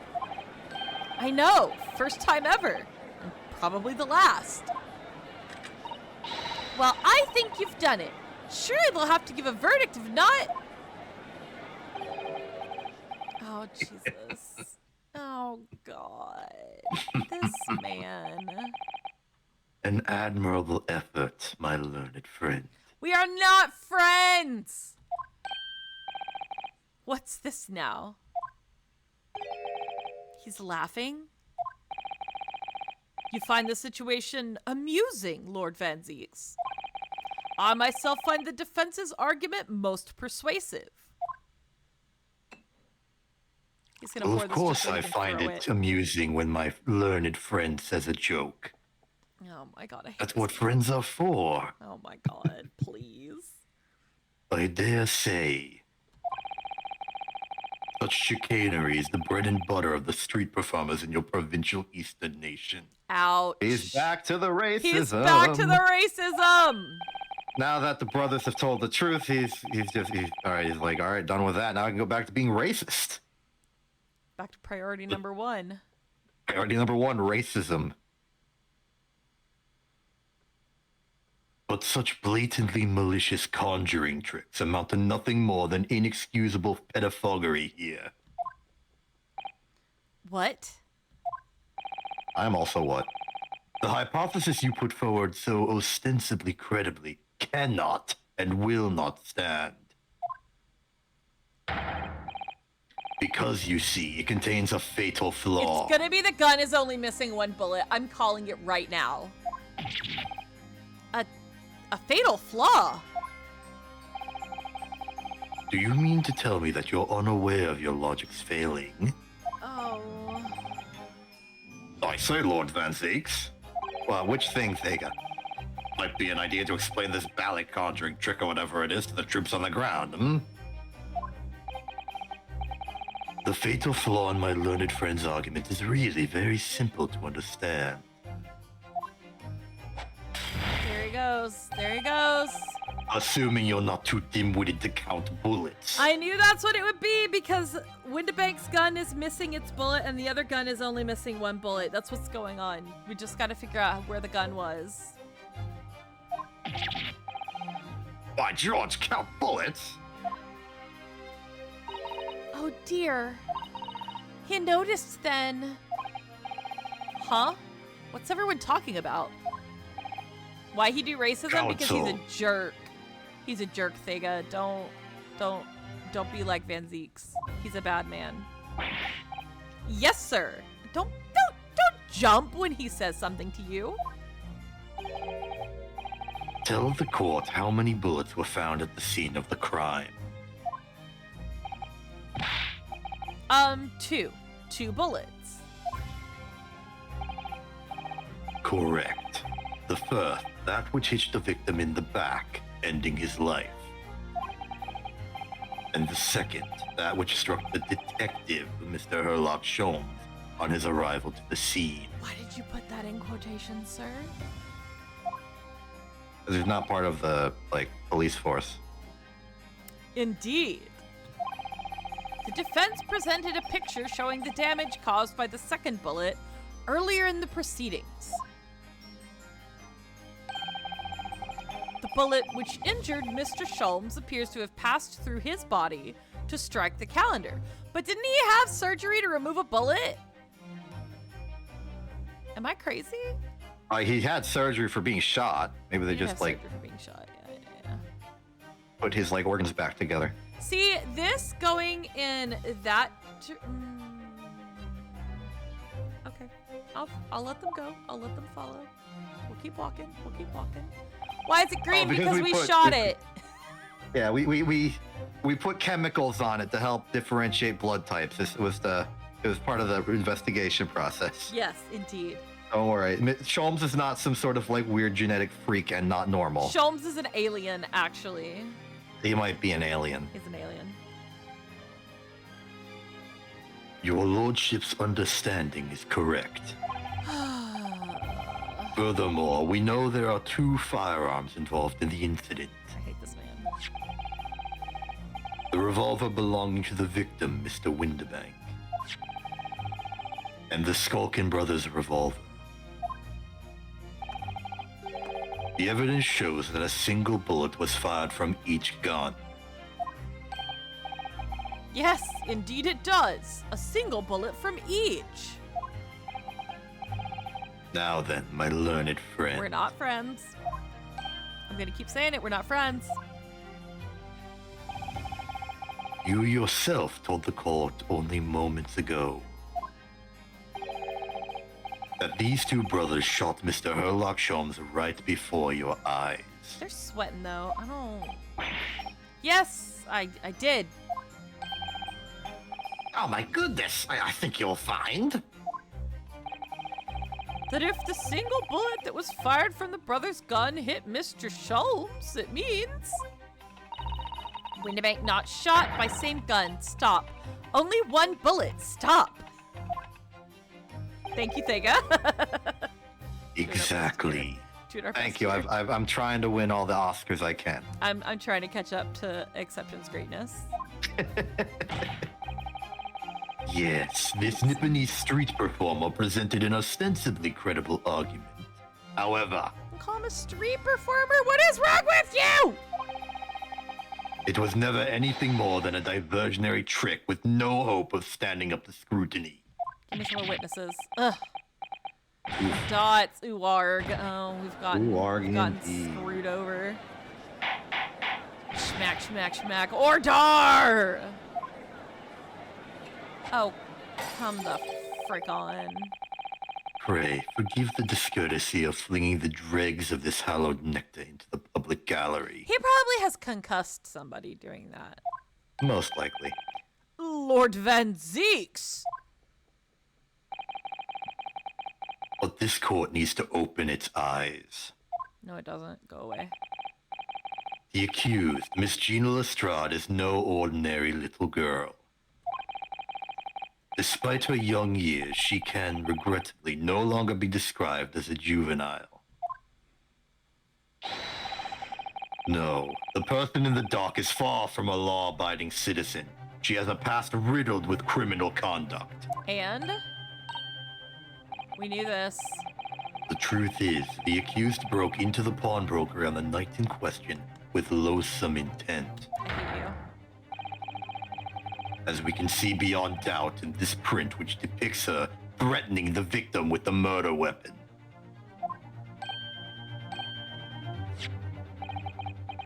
And I have here in my possession one more piece of evidence.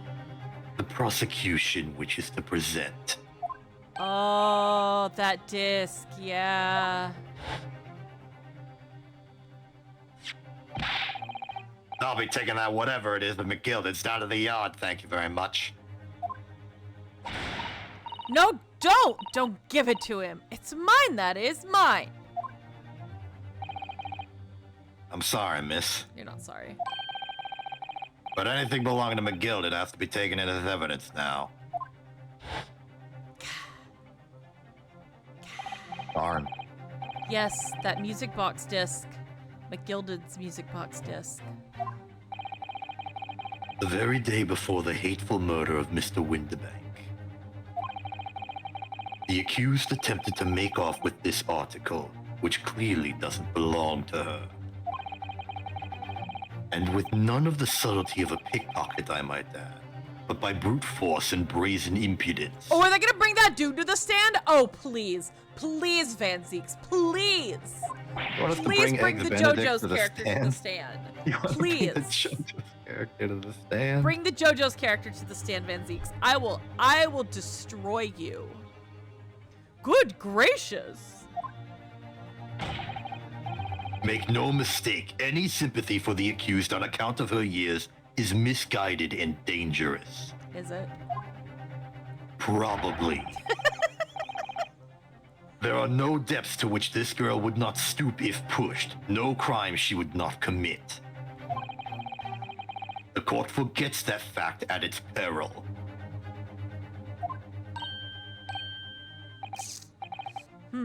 I see. I think it would be prudent to take this music box disc into evidence, counsel. As a grim testament to the defendant's... Oh?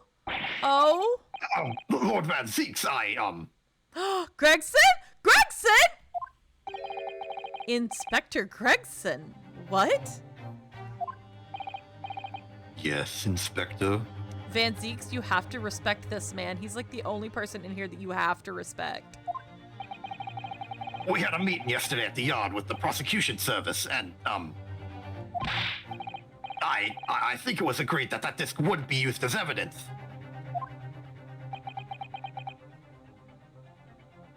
Oh no, it's evidence. I want it. Let's go.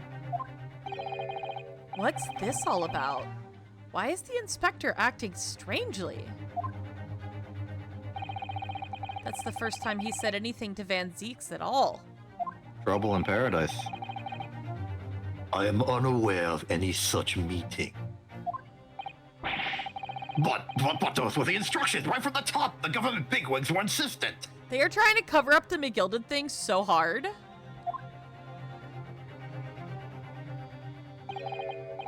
Inspector, I am the prosecutor, and I alone determine how to present my case. I can respect that. He's not letting the man tell him what to do, even though he is wrong and racist. Okay. I respect one thing out of 100. Oh, I hate Van warning Zeeks. is noted. Thank you. I hate Van Zeeks. I hate him.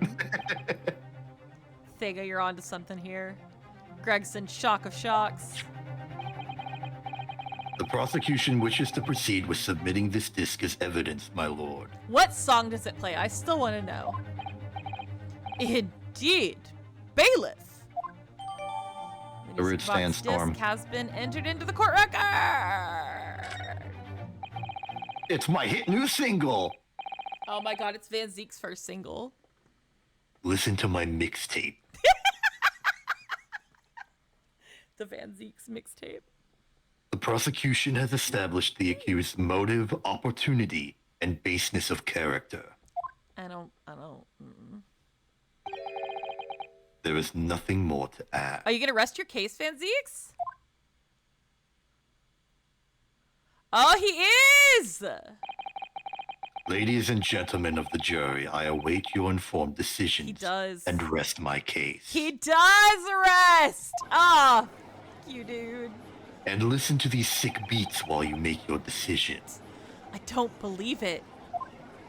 I had the jury on my side for once. For all of 5 minutes. Oh dear. It wasn't even for 5 minutes, Runo. Oh, we thought out loud again. My lord. I think that scared it. Yeah, it scared it. What if I might say something at this point? No. Proceed, Mr. Foreman. Beans. That is all. Been stumbling about in a fog up to now, if truth be told. But all of a sudden, Oh, come on. the answer's barely obvious to me and my men. There's only one thing for it. Oh, no. Oh, God. Very well. The court will hear from the jury. Ladies and gentlemen, you will present your leanings as to the defendant's culpability. Guilty. God. Guilty. Okay. Guilty. Okay. Guilty. Okay. Guilty. Okay. Guilty.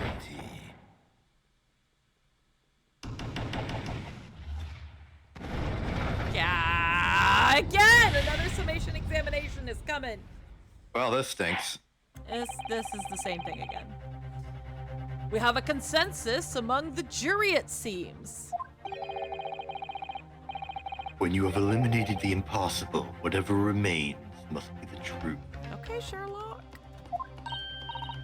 That's my line. I wrote that for Hurley.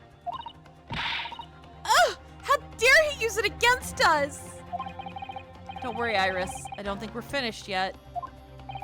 Don't look into the fact that this means I read the book. He can't even resist Sholmes's allure. Not even Van Zeek's. It's like 20% odds he was actually there at the scene when whatever he said that line was said. That's true. But he just heard it in person. Or it was Gregson who heard it and then complained to Van Zeeks about it later. Oh my god. I don't feel like Gregson and Van Zeeks are friends.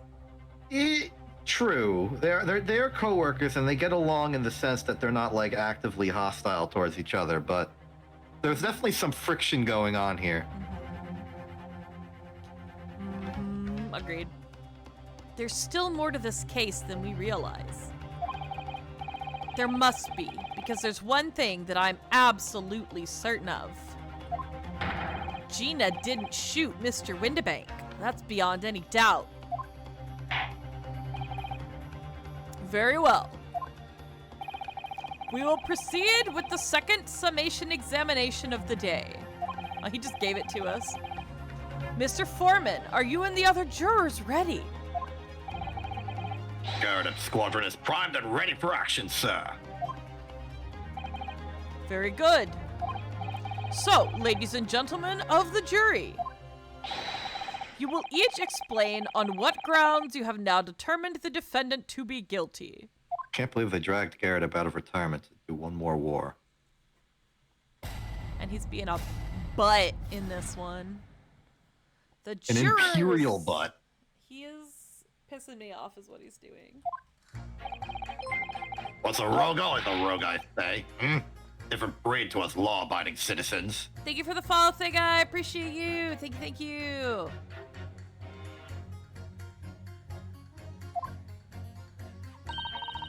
As only 2 bullets were found at the scene, I would say the whole case is done and dusted. You don't need a stereoscope to see the truth here. Every which way you look at it, it was that pickpocket. Man, he's looking at us with disdain. I don't like it.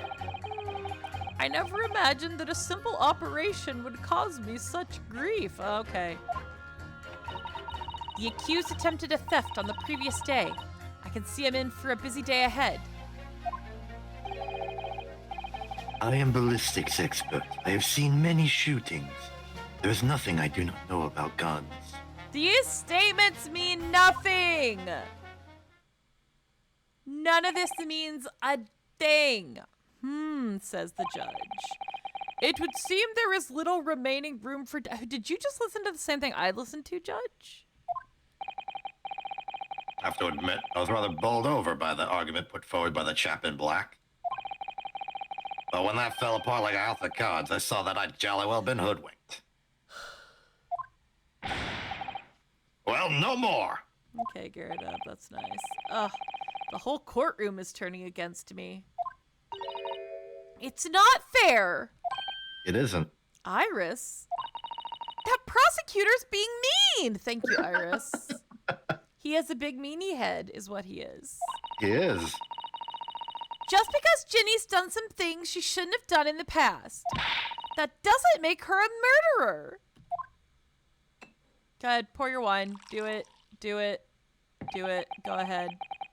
Allow me to savor this fruity vintage while I savor the spectacle of your fruitless debate on the matter. You know who's a fruit, Van Zeeks? Here's to the truth coming out, eventually. Lark, thanks. Lark, you showed up at just the right time for that. Showed up didn't you? with me calling Van Zeeks a fruit. I caught him 4K. Oh, who else Okay. has fruit? The Ekin brothers. They brought fruit to the stand. They did bring fruit to the stand. It's a fruit stand. Yeah, It's a fruit stand. fruit stand now. That's enough preamble.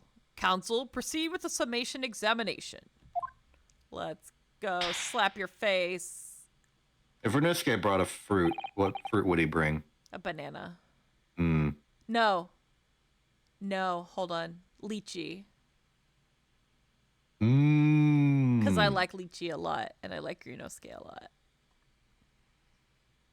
Definitely that, like, real high effort thought process that I just had there. Yep. Yes, my lord. Are we assigning fruits to fruits? We are. I think Van Zeeks would bring in some grapes. Make some wine right on the stand. Some sour grapes. What fruit would Gregson bring? Like, is there It's tough because he's already associated got with the fish fish and and chips. Maybe a chips, potato? yeah. Oh, it's a potato's not a crab. fruit. Okay, maybe we can move on to like also like Lime. legally acceptable vegetables. Lime? Lime. Lark says lime. Mm, Lime for sure. lime for sure. Oh, no! Lemon! Because you can put lemon on the fish! Oh! Yeah! Oh, he's bringing some Little Ekin. lemon to put dark- on his fried fish! Let's go! Genius. Absolute genius. And to put a little tartar sauce on the side. Ooh, we've hit it. We've hit it, guys. We got it. We got it. Gregson isn't actually involved. He just brought toppings for his own sake. Yeah, he's hungry, man. Don't interrupt a man on his dinner. Even He's though not- his he's dinner is not a- constant. He's not a real part of the potluck. Oh, poor Gregson. He's not really one of the brothers, an ally, if you will.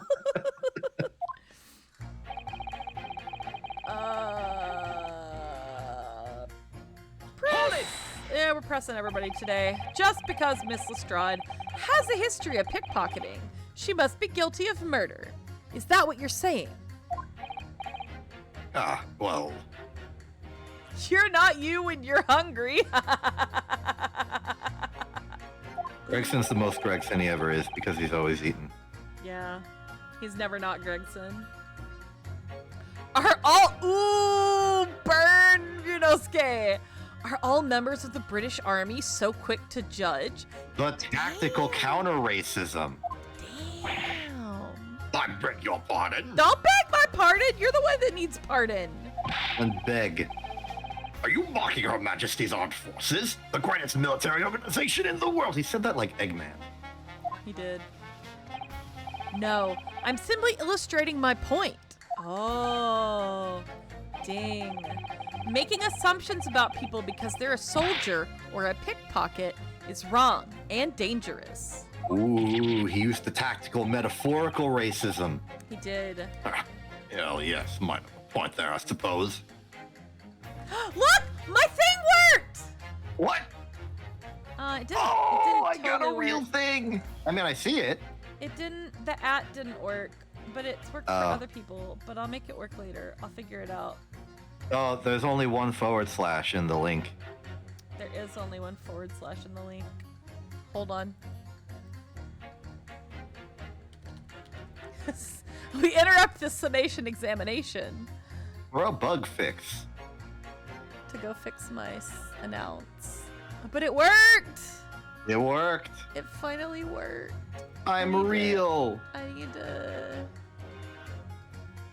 I remember the good old days when you didn't need to have put 2 / in front of your link. It was just HTTPS:. I remember the good old days when I didn't have to do any of this. Yes, epic link fail. Excuse me. I remember the good old days when Factorio Space Age came out. The joke there is that it hasn't come out yet. Ah. I see. Like, Save. what's it called when like a prophecy is like prophetic perfect tense, where it's like you say a future thing in the past tense because it's like 110% certain to happen. They use it in the Bible a lot. What? Yeah, like there are like certain prophecies that you speak of in the past tense in the statement because like it is divinely certain to happen. So it's like it may as well have already happened because of how going to happen it's going to be. Called like prophetic perfect tense, I think. Excuse me.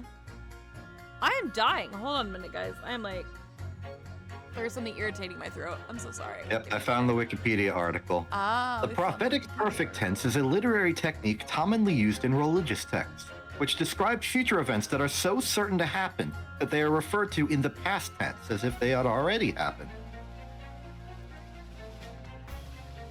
Interesting. Yeah. Anyway, we can continue if you want.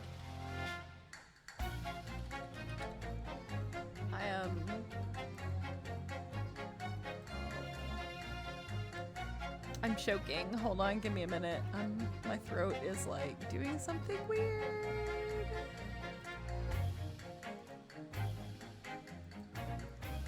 Alright, I don't know how else to fix my bot, but I think I have to manually set it every time.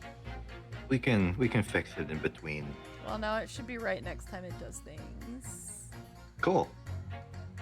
I think.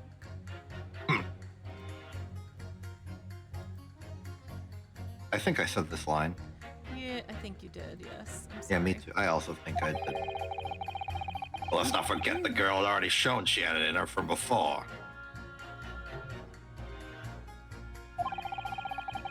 It's clearly a criminal soul through and through. Can't deny it. And when you say that she'd shown she had it in her, are you referring to this? Exactly. Tried to swipe that only a day earlier, hmm? Or am I mistaken? Not exactly. Given that I was actually there at the time, it's hard to refute that. I've never actually seen the real thing. I can't wait to have a closer look at it. Is that a hint? Go to the court record and look at it. Is that a hint? Well, look at it. Let's look at it. Let's observe it with our eyeballs. No. Examine. Blood. Oops, wrong button. Hey, Vega, you were asking earlier about why the blood was green. Well, here's some blood. We're about to make it a color. I was about to say we're gonna make it a color. Oh, Yeah. Reno, look! This is blood! Wow. Yay! Yes, you're right. Just a small smear, but definitely blood. Actually, I feel as though I might have noticed that before. You did. Haha, then it's my time to shine again. I thought I'd be waiting forever. All right, hold still with that disc, Runo. Can we get this done quickly, Iris, before anybody else in the courtroom notices that we're tampering with the evidence? In a flash.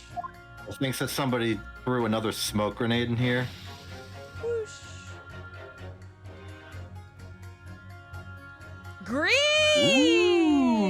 Green! Ooh. Ooh, a lovely bright shade again. But it's green, which means the It's blood green. on the calendar can't be Sholmes's. I mean, like, there are two people that are both the same blood type.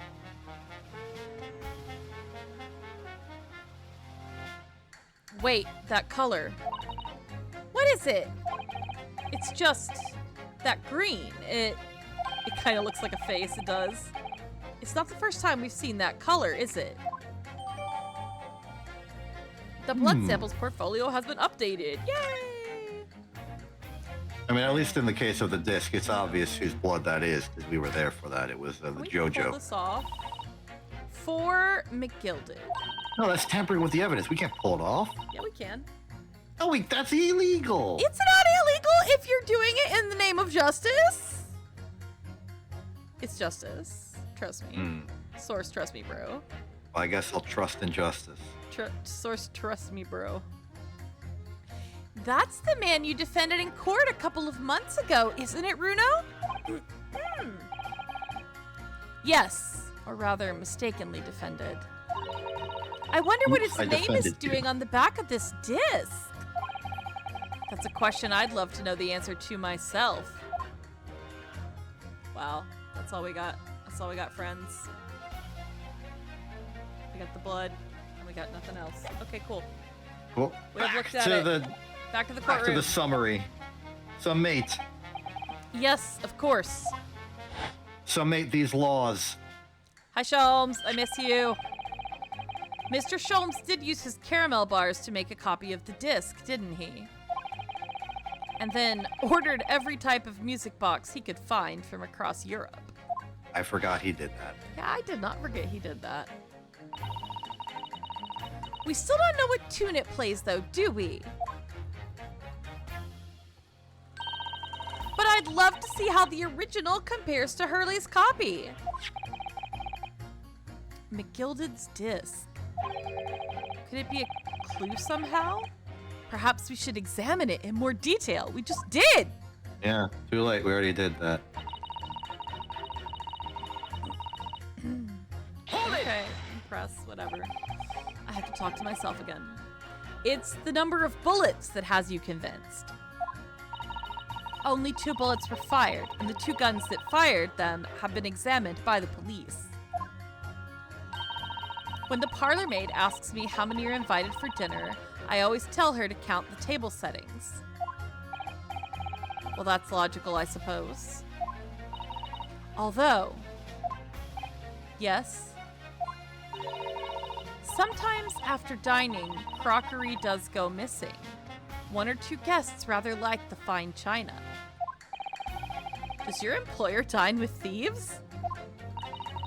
So I suppose, if there was another bullet somewhere of which we were unaware, oh ho, I'd have to reconsider my position. A 3rd bullet somewhere on the scene. Could that be possible? I think that's a goal to reach towards, but I don't think we can get there I yet. don't think we can prove it yet, but I think there is one because didn't I say that earlier? Did I not earlier say that there was another bullet? I do not remember. I did, in fact, say that I We'll thought check one of the logs. bullets- I thought one of the bullets was not the bullet they thought it was, and I think that's the situation. So, we're thinking. I guess we go with it's impossible for now. Well, we can't prove it yet, definitely. Can't prove it yet, but we'll come back and press again. Unfortunately, only 2 bullets were discovered by the police during their investigation. Yes, I know. Right. And I don't imagine the good men of Scotland Yard would have overlooked anything. If I missed a bullet while I was cleaning his lordship's office, well, I should receive a sound scolding, I don't doubt. And he should receive a visit from the police, perhaps. Sounds like a crime scene to me. A 3rd bullet? It would completely turn things around if there was one, wouldn't it? Do you think we might find one lying around somewhere? On the floor in this room? In this room. This very room. Okay. Hold it! It looks really serious and like stern for someone with a goofy thing on his head. It's true, he does. So if I've understood correctly, you need 2 pictures. A left eye one and a slightly different right eye one. Exactly. And you can see the scene in 3 dimensions. Like this. With your eyes crossed. So if we have 2 bullets, I don't suppose, oh god, I don't suppose you can see anything useful with them. Fans reaching. He is reaching. Think you'll find. And no matter how much you squint, the truth of the situation always looks the same here. Dang it. The only person who could have shot the victim is that girl in the dock. How can you be so sure of that? Think about it. The Skulkin brothers shot the great detective, didn't they? Didn't they? Yes, that's been mentioned once or twice. Well then, surely it's coming into focus now, isn't it? This is a waste of time. I'm not going to change this man's mind anytime soon. It's true. See, this is the one where I'm like,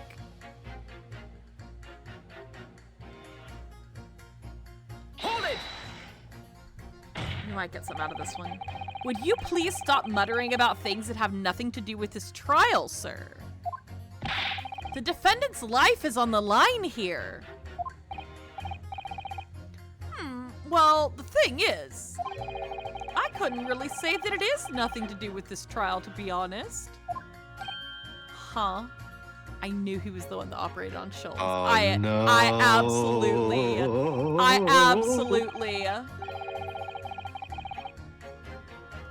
I mean, there's no question that the man was shot, but the bullet had simply vanished from his stomach. It's quite inexplicable, don't you think?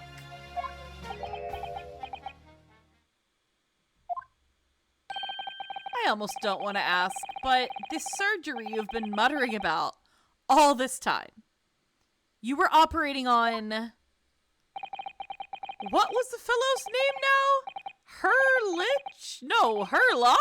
No, Hairlock? Oh my god. Herlock Sholmes by any chance. I was right. I said this at the beginning of the stream I did. Mm-hmm. Yes, good lord. It was that Hairlock fellow. What? You're the surgeon that operated on Mr. Sholmes? How did he get on the jury? That's right, using the very latest anesthesia techniques, I might add. It was a fairly major op, I can tell you. This is crazy. Let me see. The fellow was brought in not long after midnight, if I remember correctly. They said he'd been shot by some criminal or other, so I opened him up like a shot. Break! No. See, I mean, okay. This is what I'm talking about. We've got a missing third bullet. Man, I'm so good at this. I wrote this game. You may have. I wrote this game. Educational content. I got nothing.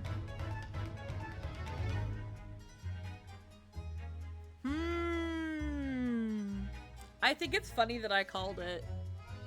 And they were doubters. They were doubters. But I stuck to my guns. Ah, guns! Stuck to my guns. There's the third gun. We found it. It was yours. It's mine. I stuck to it. Exactly. You are so right. Excuse me. I do not know what happened with my throat, but I'm dying over here. Hmm. I need to get tea or something, but I don't have time to make it. We'd have to take more than an ad break. Thank you, Thing. I am hydrating. I am hydrating.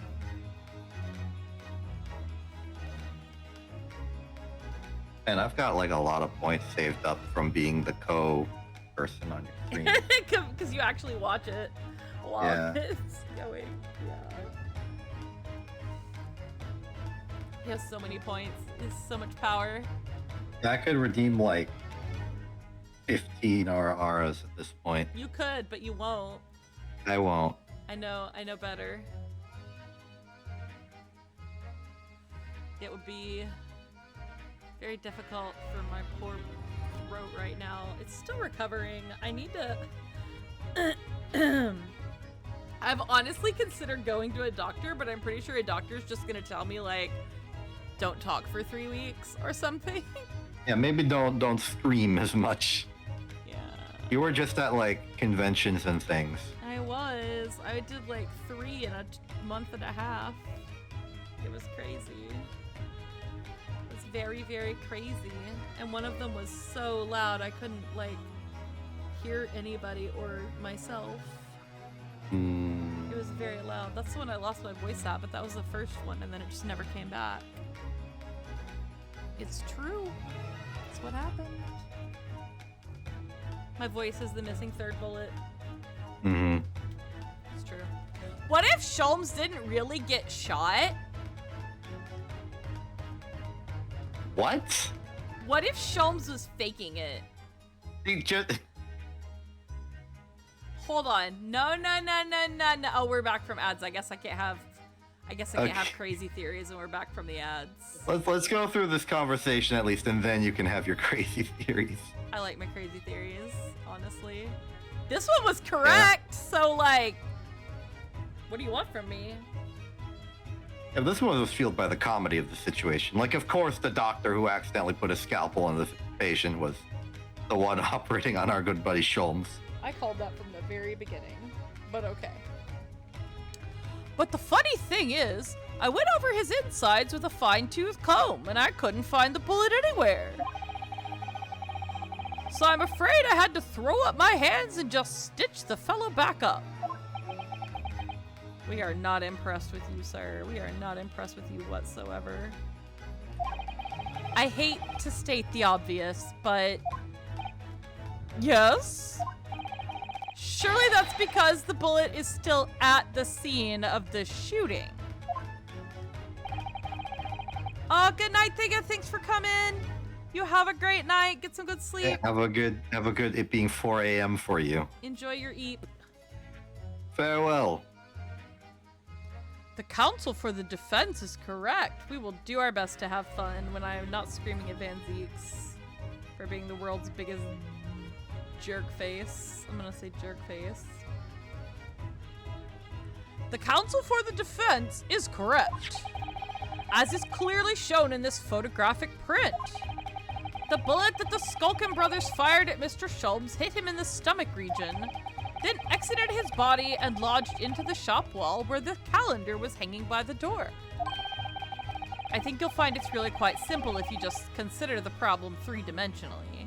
Or stereoscopically. Huh! Who do you think I am, son?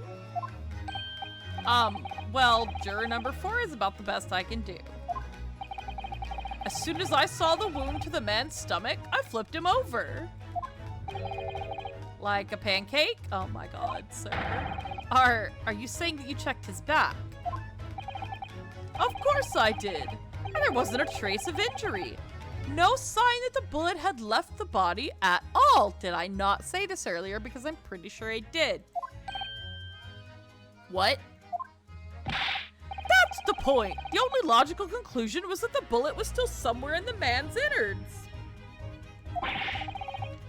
Which is exactly why I said about slicing him up. And I'm still none the wiser even now. How many times do I have to say it? Can somebody please explain how it happened? Can somebody please solve the mystery? It's almost as much of a mystery as how this jury was put together.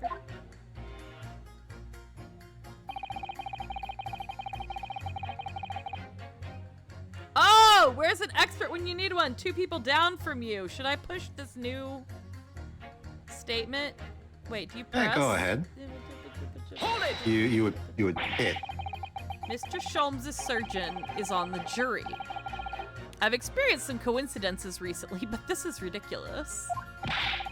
I'm as surprised as anyone. But there's no question that Mr. Sholmes was shot.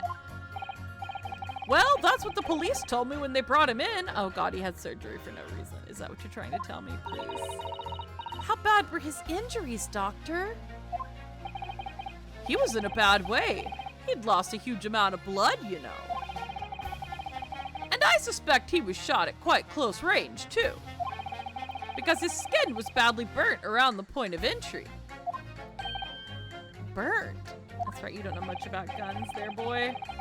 As I said, I flipped the fellow over and examined his back, but there was no sign of an exit wound. Which is why I thought I'd better locate the lug and pop it out. And yet, you say you found no bullet inside the patient. That doesn't bode well.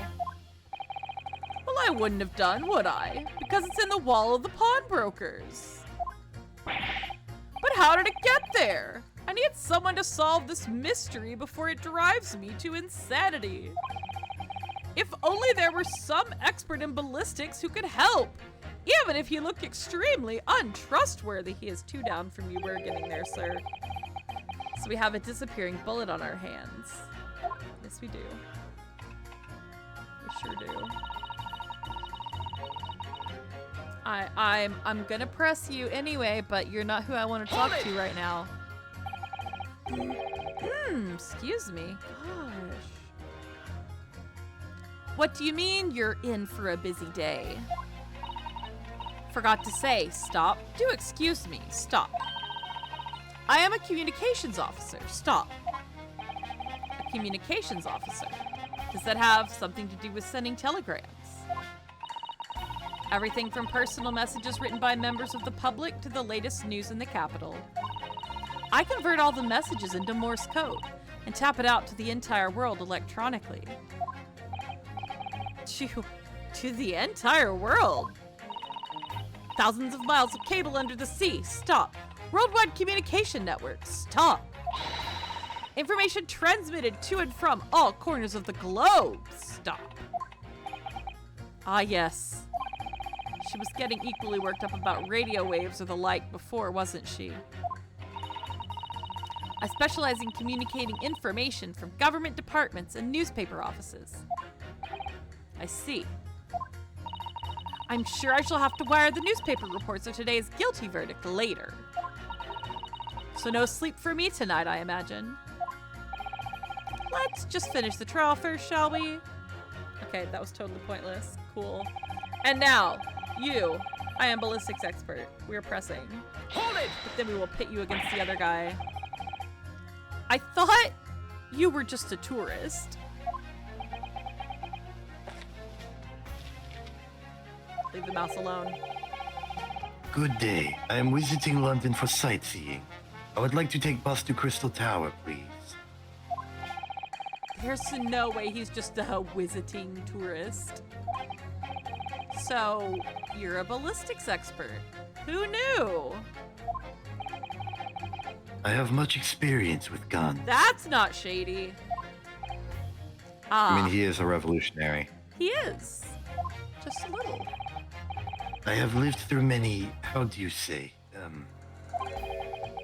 extreme, violent bath of, no, blood of, Ah, extreme violent bloodbaths, perhaps. Thanks, Iris. Those extreme violent bloodbath. English is very difficult, Tom. Considering the sort of people you associate with, I'm surprised you still have a tongue. Wow. Fair point, fair point. Anyway, if you have questions about bullets and guns, you ask me. Let's ask him. There is nothing I do not know. No mystery I cannot solve. I am ready. I am so ready. He's very confident in his knowledge of guns, that's for sure. But, if possible, please, only in Russian language. I can't help you with that, actually. Hold on.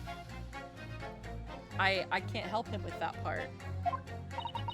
He's not very confident in his knowledge of English, though, is he? No. Still, we should bear it in mind. He's our man if there's a mystery about guns or bullets. Alright, now we can pit people against each other. Okay, yes. I mean, we could have done that anyway, but yeah. I know, but now that we've talked to everybody a little bit, Yeah. we can be assured of our choices. We've given them a fair shake.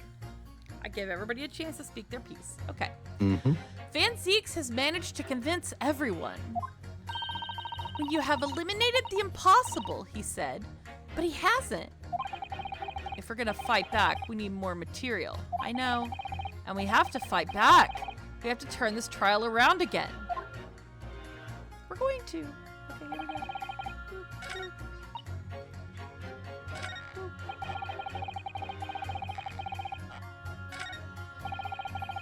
I like the little springy sound of his stereoscope headband.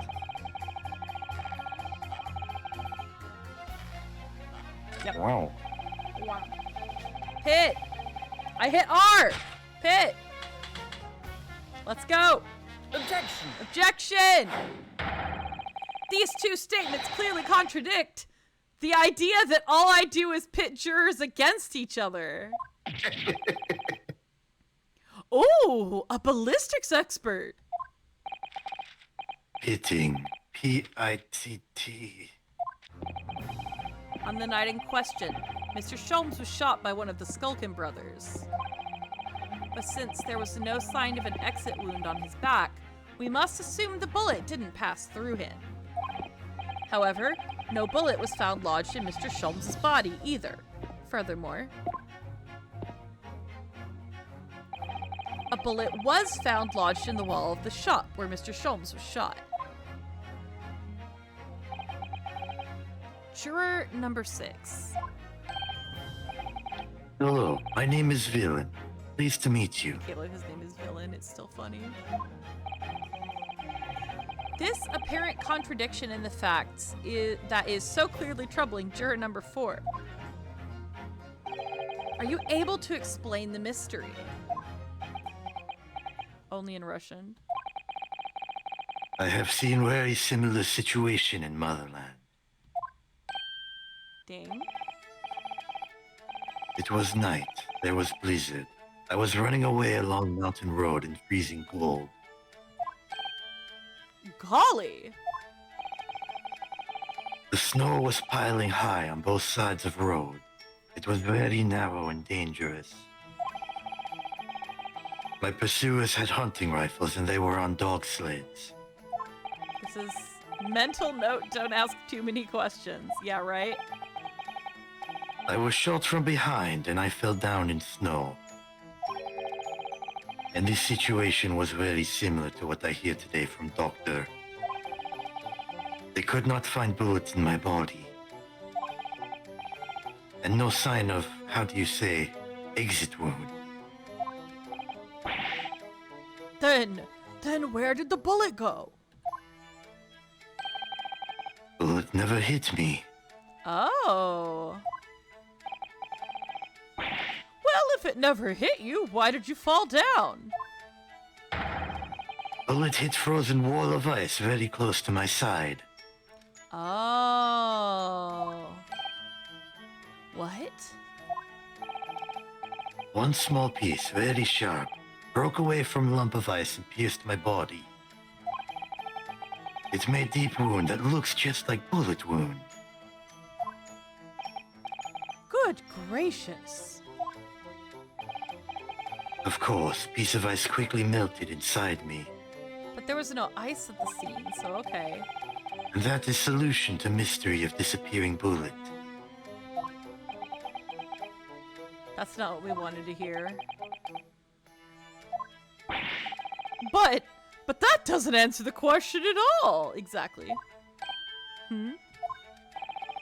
The shooting happened in a pawnbroker's shop. Not some snowy mountain road in another country.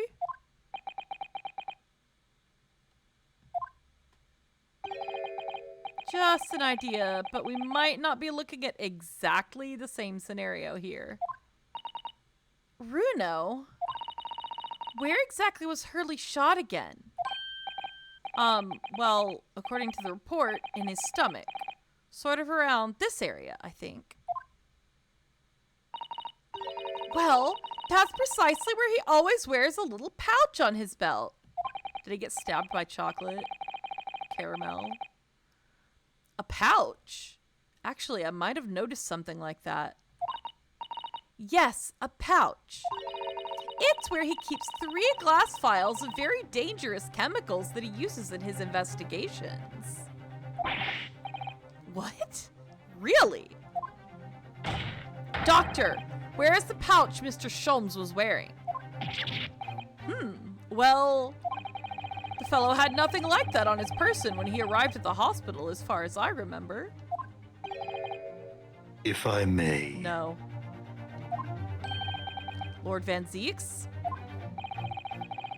Whilst I realized it's forbidden for the prosecution to interject during a summation examination, I should inform the defense that I have the pouch in question in the antechamber outside the courtroom. Wow, you just brought everything. Sorry? Really, dude? As I understand it, when the police arrived on the scene and found Mr. Sholmes injured, Uh-huh. they removed the pouch in order to assess the wound. see. Ah, thank goodness. I thought I was getting forgetful for a moment. Okay, mister, I left a scalpel in a dude. Since then, it has been in my safekeeping along with all other evidence relating to the case. Why does he get to hold on to the evidence? He's the prosecution. He's building the case. He doesn't get to just like hold it in his little grubby little hands. I can personally vouch for the fact it has not been touched since the incident occurred. Cool, can we look at it? Very well. While extremely unconventional during a summation examination, How would you know? The last one was 50 years ago. I must demand the prosecution presents the item in question with all speed. Bring forth Mr. Herlock Sholmes's pouch.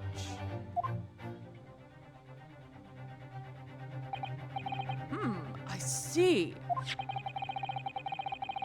So this is the pouch worn by Mr. Sholmes on the night in question, is it? Look at that.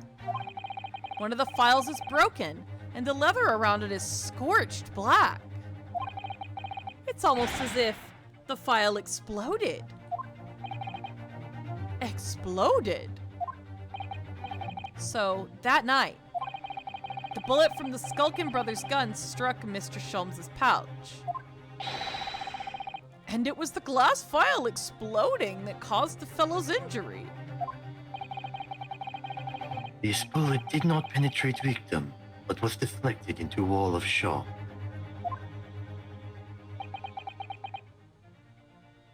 Uh-huh. What do you have to say? Oh my god. A delightfully complex aroma.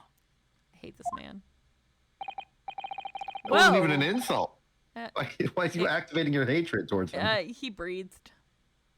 He breathed. He breathed.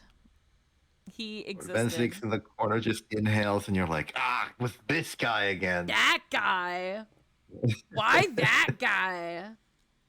I don't like his attitude. I like his hair. I kind of like his hair. This is That's pretty the only good. thing I like about him. I think you like his hair because it's like vaguely Edgeworthian, and you've played the original trilogy. I don't know. I was never that into Edgeworth either. Mm-hmm. Yeah. Maybe you don't like his hair secretly. Maybe. Maybe just hate people with that hair. Maybe so. Well, it would appear one mystery has been solved at least. Though it has no bearing on the truth of this case. Still only 2 bullets. The bungling and burgling brothers shot the detective, and the accused shot the pawnbroker. The pertinent facts of the case remain unaltered. Ugh. Yeah. But at least the mystery is solved. I can sleep easy tonight. You can take a nap. Thank you, young man.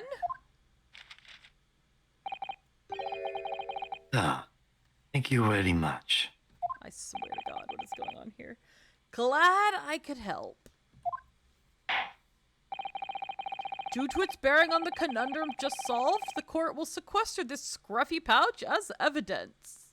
Hurley's pouch isn't scruffy. It's a little scruffy. It's been entered into the court record. Okay. Now, the summation examination. It would appear the defense is somewhat struggling to alter opinion. Hey, I'm still working on it. Please, my lord, a little more time. After all, that's a new piece of evidence, and I haven't looked at it yet. It could be a valuable clue, and you can't afford to overlook anything here, Ryunosuke. Let's look. There's still a way to turn this around, somehow. I'm sure of it. Let's observe. Alright, so... To the court record. yeah, where's the court record? There we go. Beep, beep. Let's look at it, my friends. Oh no, we lost all the cyan in our printer. We did. These glass files are full of Hurley's homemade potions. Oh wait, that was Iris. Sorry. Homemade? Yes, like fingerprint powder to show up where people have touched things. and scent amplifying solution to intensify a smell lingering on an object. That's amazing. They're all very easy to use. There's just one thing that you have to be careful of. They're all very flammable. Mr. Sholmes is a walking bomb. Either he's passionate about finding out the truth or just oblivious to the dangers. I wouldn't discount either way. So, oh, hole in the back. Hmm. There's a gash. Oh, look, there's a hole here at the back. It doesn't look much like a bullet hole, but clearly something's ripped through the leather with great force. Something must have pierced it somehow to left. Oh, something must have pierced it somehow to have left this hole behind. Yes, it looks that way. Mr. Sholmes and his pouch both took a beating, didn't they? Is that literally all you're gonna give me? Maybe like open like the other side of the hole, like at the pouch, like belt-ish hole? area. Yeah, like right here where it like cuts through. Oh, I see. It's really scorched badly just here. Oh, the strap is broken. Look. This must be where the bullet hit then. Let me see. There's a bullet. Hello? Oh! Hello? We found it. Oh, what the? Iris, look! Behind where the broken file was. Do you see it? Ah, that's the Skulkin Brothers bullet! What a stroke of luck that it hit his pouch. This is an amazing discovery. What this means is there were 3 bullets fired at Windibanks that night. We found exactly what that juror was talking about. The 3rd bullet. It's time to press that juror again, I think. Yeah. Let's go. Let's go. Back. Back. Back in it. So.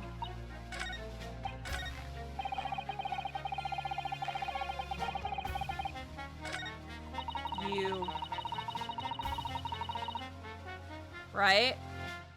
Yeah. Press this chump. Press. It's the number of bullets that has you convinced. Only 2 bullets were fired, and the 2 guns that fired them have been examined by the police. When the parlor maid asked me how many are invited for dinner, I always said to count 10%. Well, that's logical, I suppose. Okay.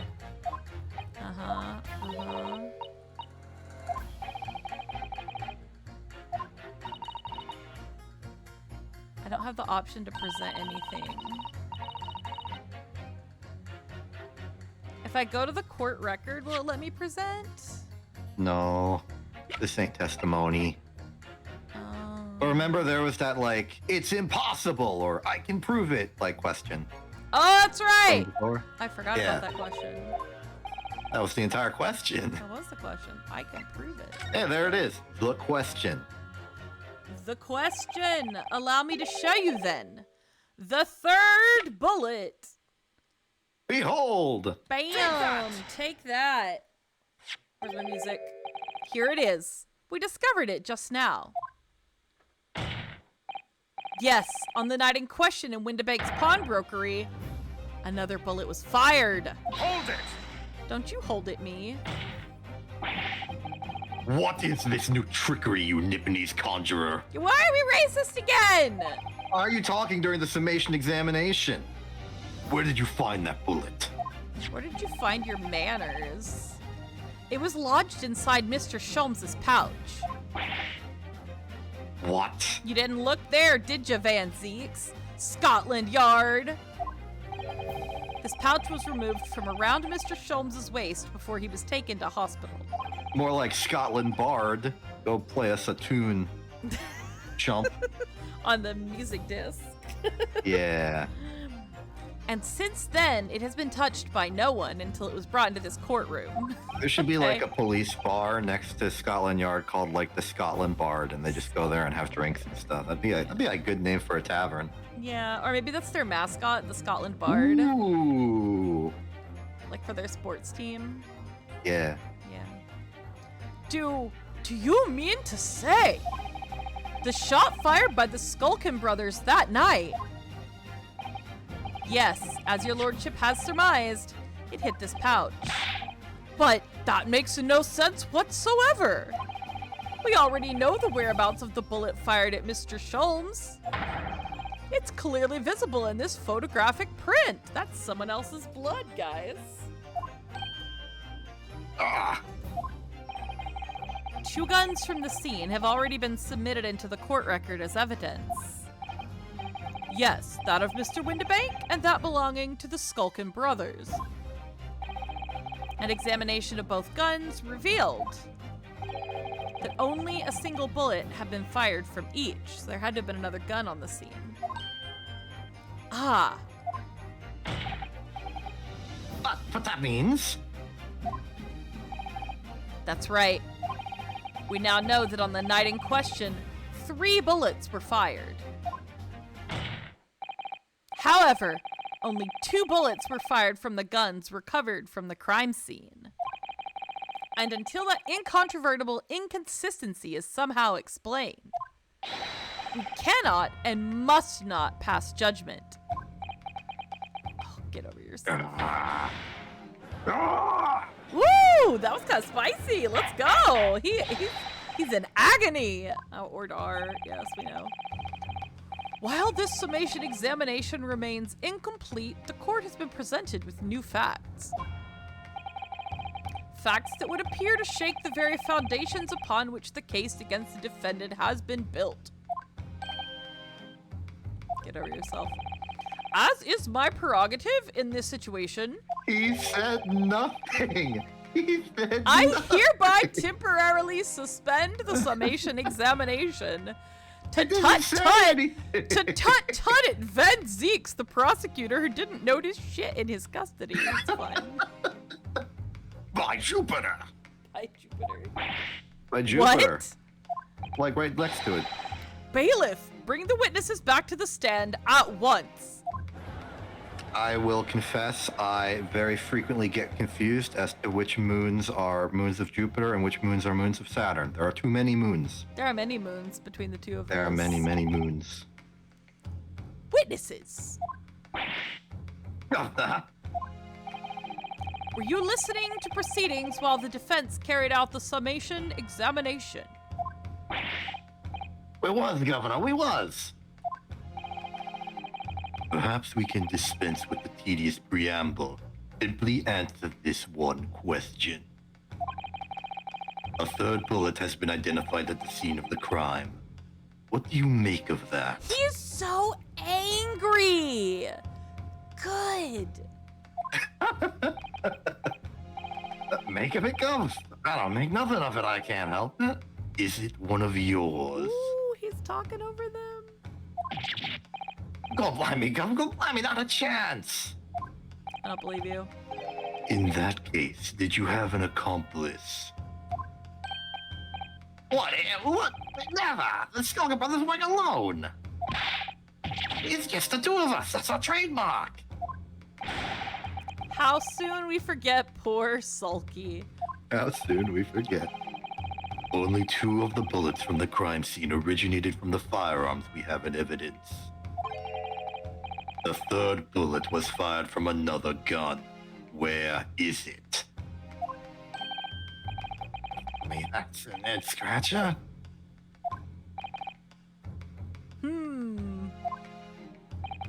Counsel for the defense. Yes. I should like to hear your thoughts regarding these new developments. The third bullet and the mysterious missing firearm from whence it came. Don't make me. No, this is too hard. Thinking back over all the testimony we've heard and all the evidence we've seen, it means somebody else was there. Somebody else was there. I think I'm starting to form a picture. A picture of what really happened that night. Oh. My lord, I think it's clear what this third bullet tells us about the Skulkin brothers. Either they had a secret accomplice or they had another gun.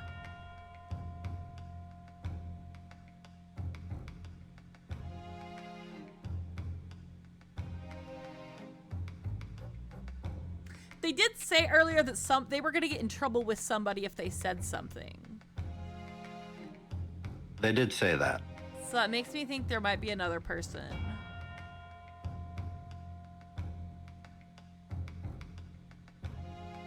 It's sulky. But if they had another gun, where is it? And why wasn't it like acquired from them at the when the police took him in? Right, like it wasn't found at the scene and they didn't have it. Yeah. So it's got to be an accomplice, right?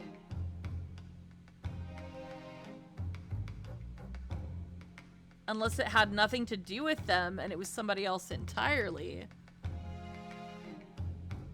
But then that brings back the question of who are they afraid of? The JoJo character. I've decided he's our problem. You've decided this. Are you sure it's not like the Shakespeare guy from the middle of case 4 for no reason? Ago or whatever. Yeah. Or Popeye? It could be Popeye. You never know. Could be Popeye. Why do they have these random side characters for me like this? Like, what is the point? Oh, hey, Joey! Oh, hello. Joey, what's up? We are having a conundrum. Yeah, we're trying to figure out what bullets mean. Welcome, Raiders. Let me give Joey a shout out. Be warned of spoilers, however. Yeah, get ready. There's spoilers among us here. Oh, among us. Let me give you a shout out. Yeah. Oh, Elden Ring. Exciting. Hello. Howdy. I'm not the person you said hello to, but I'm here too. Yes, Exception and I are streaming. We're very late in this case, so if you're planning to play this game and you don't want spoilers, now is a great time to bow out. Yeah, just sort of like support however you want to. You can take a step back, get to a safe distance. Turn it away, because we're reading out We'll let loud. you know if I win an Oscar, you can applaud. Yeah, it'll be great. But welcome, everybody. I am Ascella Vivace Magical Idol, and I have Exception with me, and we are playing Ace Attorney, Great Ace Attorney Chronicles. We are on case 5 of the first game. So like I said, we are knee-deep in spoiler territory, and we're probably about halfway through the trial at this point, maybe? Maybe? I don't know. It feels like we're getting somewhere, but... spoilers abound, but Joey is cool. Thanks for bringing the Raiders in. If you guys need to go, if you need to get a drink, if you need to take some naps, go do what you gotta do, and otherwise just enjoy the stream. And thanks for trusting us with your viewers. Yeah. So now that everyone's been sufficiently warned, what do we think about the bullet situation here? Now we gotta go back to my conundrum, because either I don't think it's that they had another gun. That is the one thing that I don't think it is. Mm-hmm. But either there was somebody else with them, or there was somebody else there that's not an accomplice. I think there was another person there. That's what I really think. But I don't know if they were an accomplice or not. I don't know. What does your brain tell you? I agree with your thought process. Okay. I will tell you my detailed thoughts once you pick your selection. I don't like this. You're throwing me to the wolves. Okay. C:.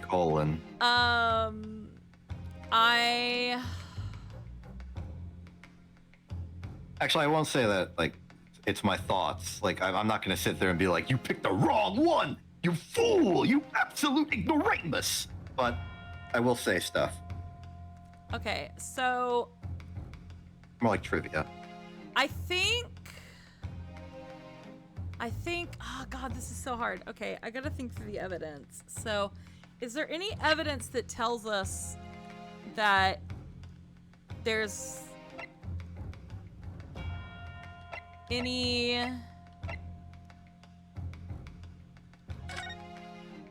So we don't know who has the green blood, and we've seen the green blood twice. Assuming they're the same person. Mm-hmm. And that this person was, number one, close enough to the calendar for there to be this much blood spatter on it, or that they touched it, perhaps, like it was on their hands and they smeared it on there. It looks like spatter to me, though, a little bit. Like it looks like it came from a downward into an upward direction. So they would have had to be that's fairly high up on the wall, so they might have been tall. There was somebody else at the scene. That's all I'm getting from this. Seems good. That sounds like you think accomplice is real. But whether it was a willful accomplice or just somebody else they ran into at the scene, there's your question. Because in terms of our assertion, I don't think it changes anything. You don't think it changes anything? Okay. I think it's saying, hey, there was someone else there. Okay. To say there's an accomplice, at least. All right, I'm gonna go with that. But if you lead me astray, we're done. No more TGAA Wednesday. Oof. I'm just kidding. I would never. We'll be wrong sometimes. You're putting a lot of stakes on me here. I'm sure this will get button. much harder in the second game. So, I think. Okay, time for a piece of trivia. Okay. Every single one of those options was correct. Really? So it was another person with another gun that had nothing to do with the brothers. That's what you're telling me. We're about to find that out anyway, I'm sure. Yeah, read up. Wow. Because, see, I was kind of thinking that, but I was like, there had to have been another gun, right? Because the two guns found at the scene were only fired once. So there had to have been another gun, but I wasn't sure it was the brother's gun, right? Like, that was what was kind of throwing me. Wow. Okay, so I couldn't have been wrong. It's delightful. Anyway, on that night at Windibank's pawnbrokery, the brothers must have been working with a third man.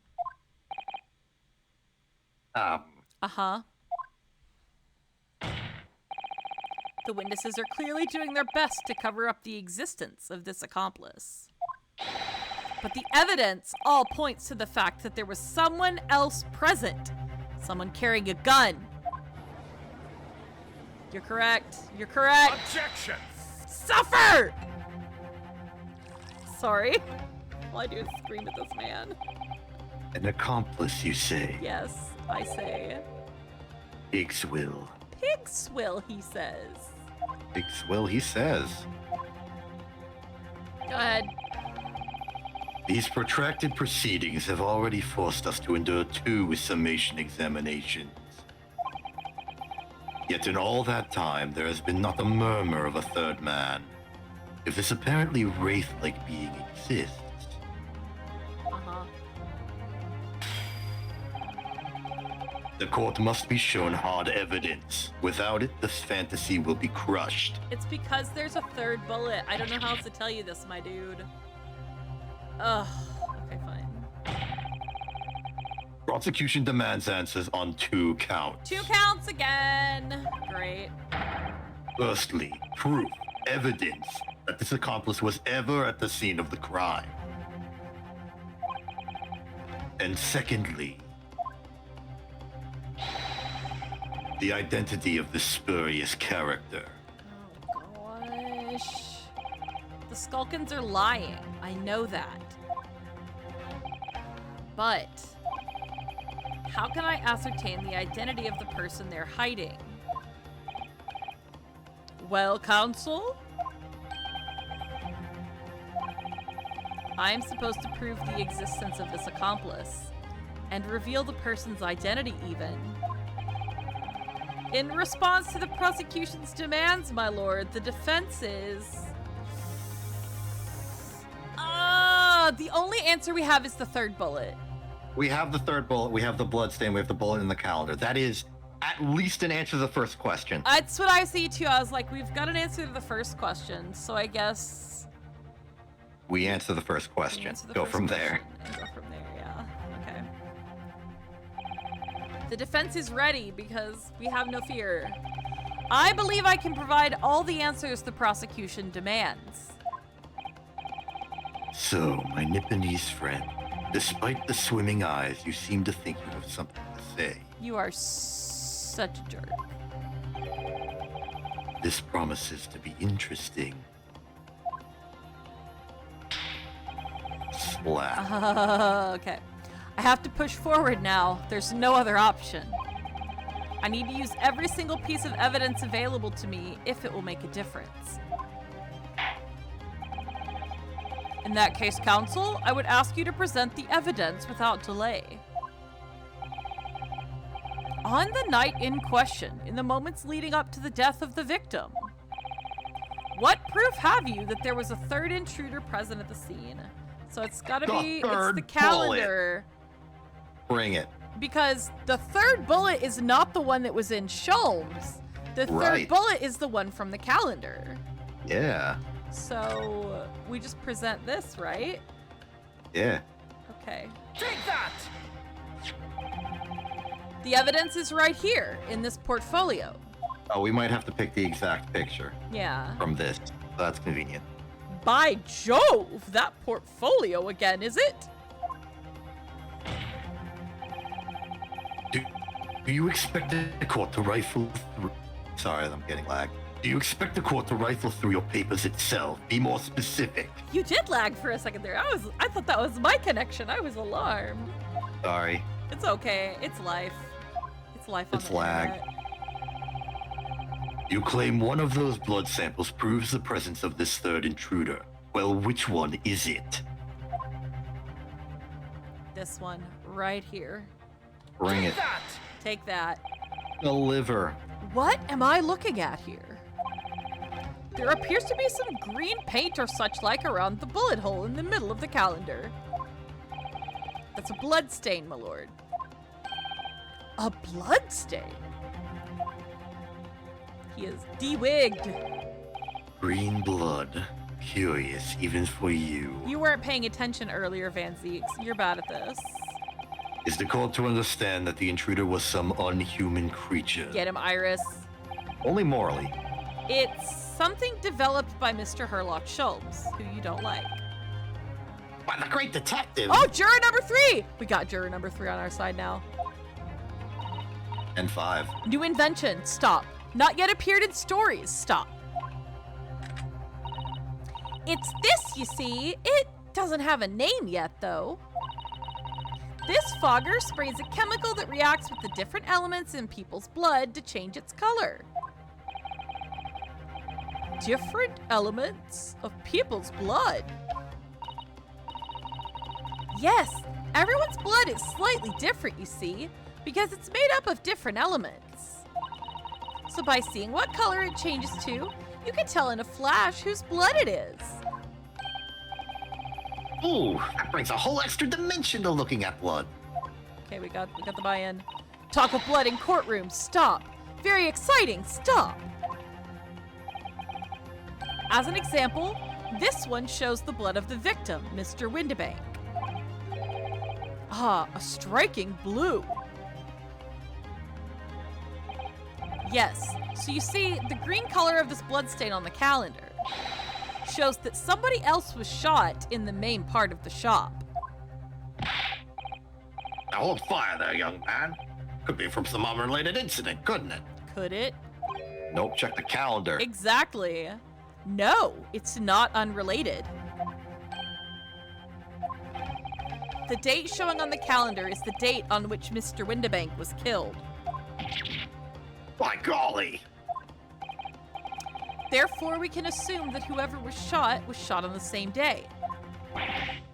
Then whose blood is it? Well, the Skulkin brothers in the stand don't appear to be suffering from any gunshot injuries. Which means it must be the blood of somebody else. The third intruder, in fact. Objection! Object all you want. Whose identity the court is still waiting to hear. I can't tell you this. You can't delay this any longer, my learned friend. We're not friends. Who is this alleged third intruder? It's Susato. I give up. I'm just kidding. It was you all along. Have you been shot lately, sir? Can I ask you about that? Okay, so process of elimination, right? No.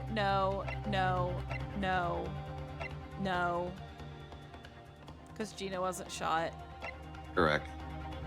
Eggert. No. Eggert. No.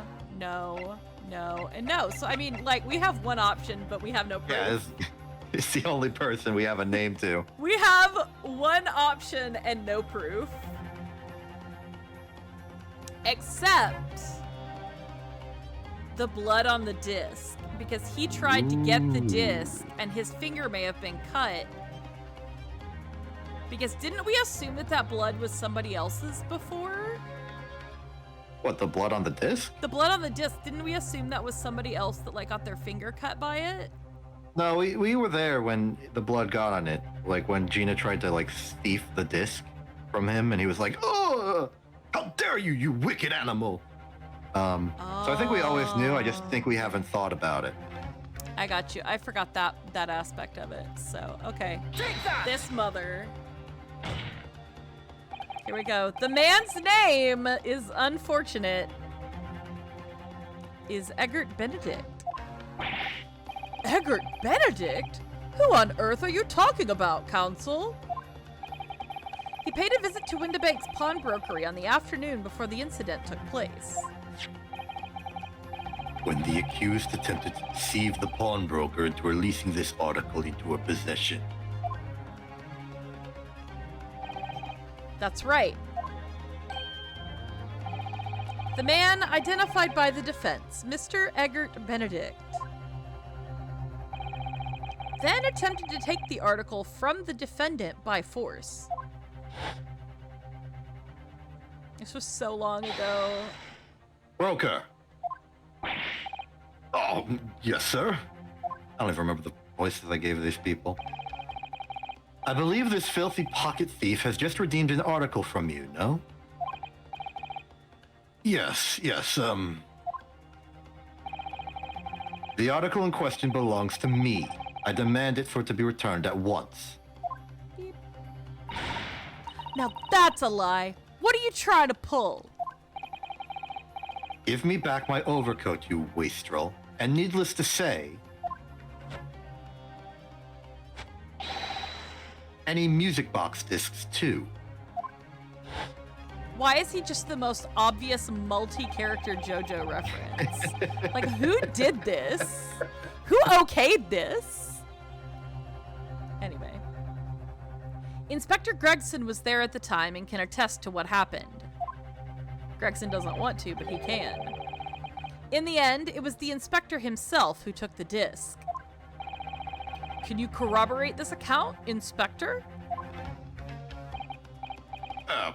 Yes, my lord. That's more or less what happened. And in the interest of being thorough, I asked Windibank for a print showing the fella. Bam. Taken from one of his red-handed recorder gubbins.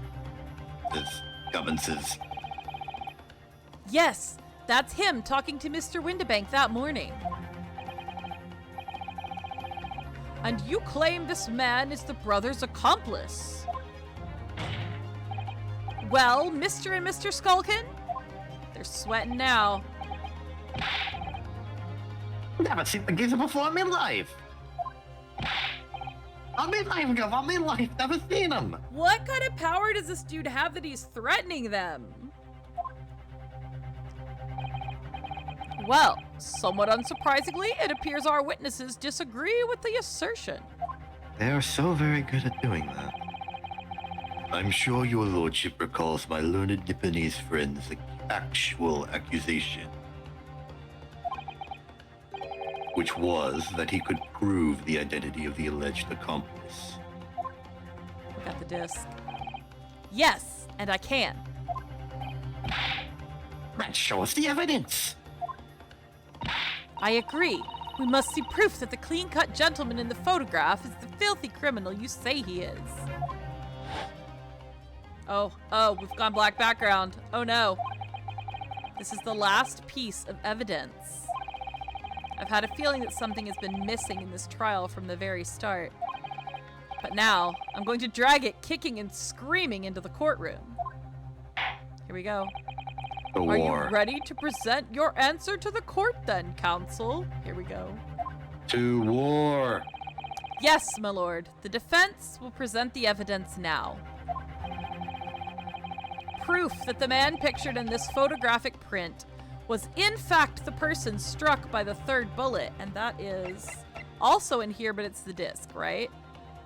Or do we pick the disc? Nah, I think we portfolio. The disc itself proves nothing. Yeah, we got yeah. the blood color collection. The collection connection. That proof is right here in this portfolio. Get him.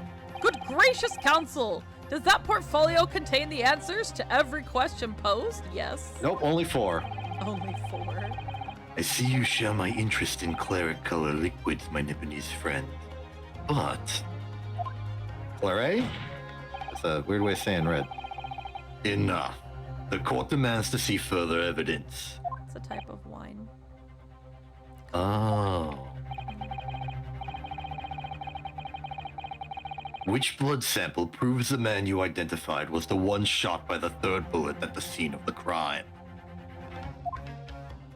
Ah, red Bordeaux wine. So this one doesn't prove it because it connects the dots, but the one that actually game. I'm gonna have to click. It's being stupid. The one that actually proves it is the disc. Yeah, and we showed the calendar one last time. Yeah, exactly. We know whose blood it is on the disc. Yeah. So Take that! The question is, are they going to accept green equaling green? yeah. Good question. As I mentioned before, on the afternoon of the day in question, the defendant attempted, deceitfully, admittedly, to reclaim this disc from Windibanks. Which is when the aforementioned Egbert Benedict appeared on the scene, I believe. This man then attempted to purloin the article from the defendant's possession, no? That's correct, my lord. I myself was present at the time. It was following this that a minor incident occurred.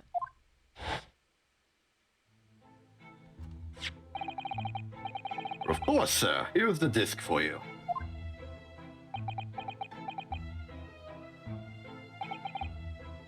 Very well. Then I shall bid you farewell. Say goodbye to style. Wait a minute! That disc is mine! Ah, what do you think you're doing, you little tramp? You've drawn blood, you filthy animal. See? Just as I said it happened. It did. Being a music box disc, it has countless small but sharp metal protrusions over its surface. Those protrusions cause Mr. Benedict's finger to bleed. And the resulting smear of blood is still visible on the disc now. Goodness, a blood stain, is it? My assistant and I have just analyzed the blood stain here in this very courtroom. Using my trusty fogger gun. Yes, and we added the results to this portfolio.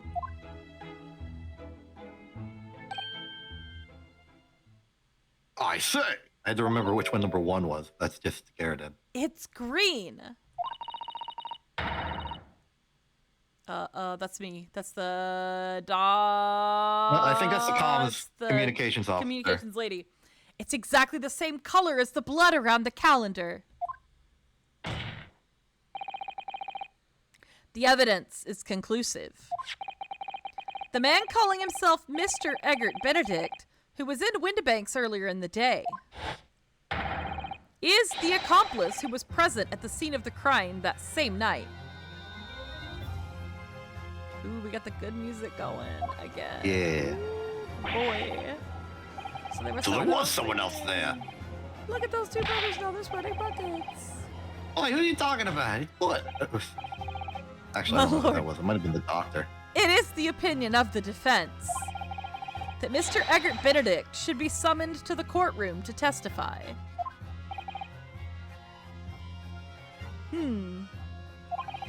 It would certainly seem that we can ill afford to ignore this gentleman's apparent presence. Objection! You just go ahead and object to that, sweetheart. This has gone on long enough now. This flagrant ignorance of the mechanics of law. You're the one that butted into the cross-examination. Sherlock Sholmes, you say?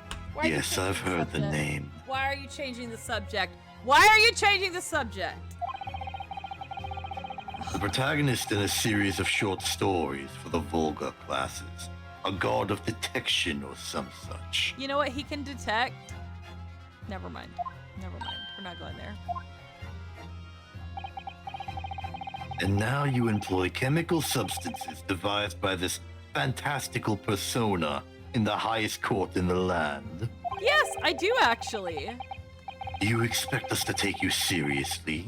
The samples made by this plaything are not fit to be called evidence. It's called science, and you're a dumbass. God, I'm so salty about this man. Okay. So the bloodstain turned a shade of green. What of it? Here's to you successfully proving that no other blood in the world would turn the same color. Do you want to give us some of yours? I'll help. You'll help. I'll help. Ah, well, come on, Iris. Oh, not the leg. And pray, do not even think of suggesting that we should take Mr. Sholmes' word for it. Sholmes needs to show up, like, bandaged all to hell, and he needs to do his logic and reasoning spectacular in the middle of the courtroom. In the courtroom itself. In the courtroom. Ugh. Is he right? Is Mr. Sholmes' concoction a load of rubbish? I don't know. I mean, he is a great detective. What are you Ad talking break. about? We can't let him get away with it. Ad break. Ernowski's gonna on. take a nap while we're in an ad break. It didn't warn me. Let It him hasn't rest. been warning me. I've been watching it. Some days it just doesn't warn me.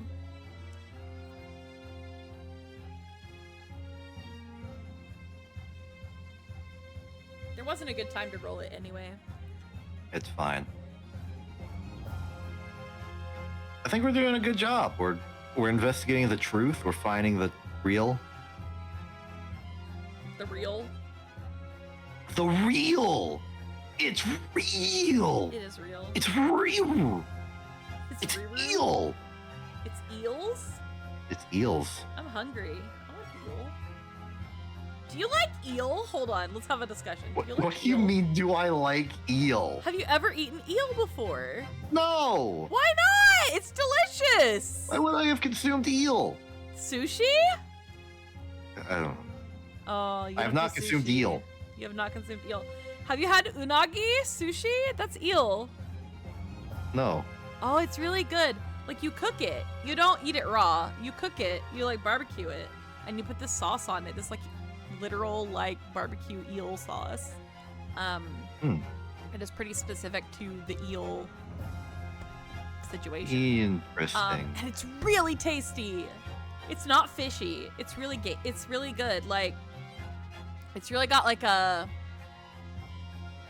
It's not fishy. I just don't know how else to explain. It's not fishy. It's like. It's got a really unique flavor, but it's really good. I love eel sushi. Oh my gosh. My two favorite types of sushi, this is very telling, guys. This is very telling, are eel and tamago, which is egg. I love egg sushi. It's just delicious, actually. So it's like egg omelet, and then they cut it. It's like a sweet egg omelet, and then they cut it up and put it on rice, and it's so good. It's like little kids sushi. It's like the sushi that you feed to little kids that are picky eaters, that don't want to eat the fish, but I will eat it all hours of the day. I like roe also. Roe is pretty good, like fish roe. That's pretty good too. I gotta be in the mood for the texture. I like escalar, and I like. I don't really like salmon or tuna, which is a problem because when I went to Japan, like I got served all this sushi and it was like salmon and tuna and stuff like that, and I just don't like the texture, so that was kind of rough. But oh, we're back! I can stop talking about sushi. Yeah. Okay, we're back. Ryunosuke's having a hard day. It's not like you were suffering talking about sushi. You were enjoying. I was enjoying it. I want sushi. sushi now. I haven't had sushi in a while. Well, I had it a few weeks ago, actually. It was good. It was really good. I knew it would come to this. Ascella talking about sushi.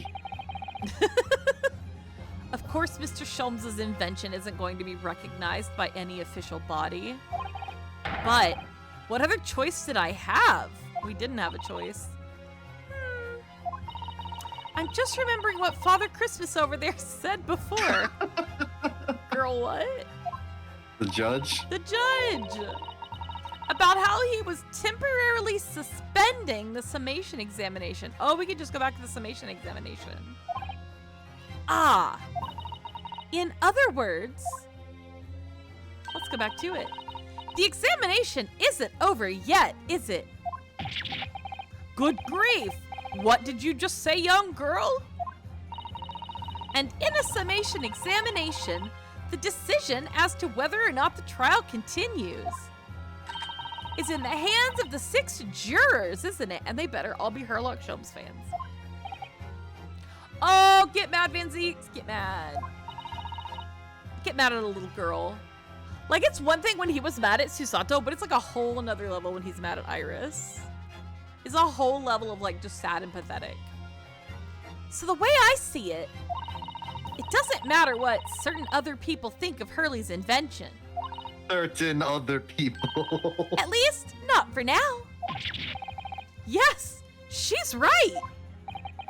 Young lady, you have quite the devious mind. It's not devious, she's following procedure.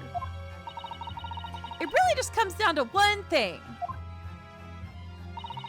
Whether these ladies and gentlemen of the jury are convinced by what you say, Runo. Let's go back to it. Is that about right, would you say? Or did I misunderstand something? Unbelievable. Mr. Sholmes' partner is a force to be reckoned with. Iris Wilson, sharpshooter. After that shrewd presence of the situation from an entirely unexpected source, it must be acknowledged that the previous summation examination has yet to reach its conclusion. This is absurd. This is procedure, Van Zeeks. Get over yourself. Ladies and gentlemen of the jury, the court now looks to you for your final leanings in this matter. Ding, ding, ding. Okay. As proud citizens of Her Majesty's Britain, I'm sure you will come to fair and just conclusions. Ding, ding. Let's go. So then, state your final decisions in turn, please. Not guilty. Not guilty. Oh. Not guilty. Oh. Guilty. Oh. Guilty. Oh. Not guilty. Yes.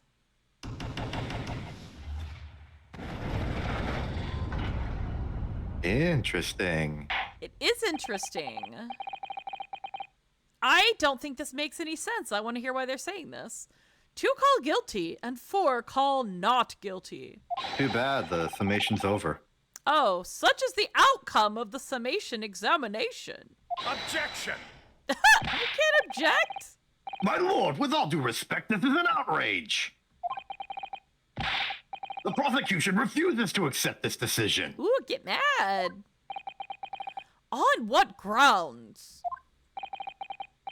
If these jurors are persuaded by some half-baked concoction devised by a pretender to real police work, then they are too ignorant to be trusted with the judgment of anyone's guilt. You probably handpicked this jury. Shut up.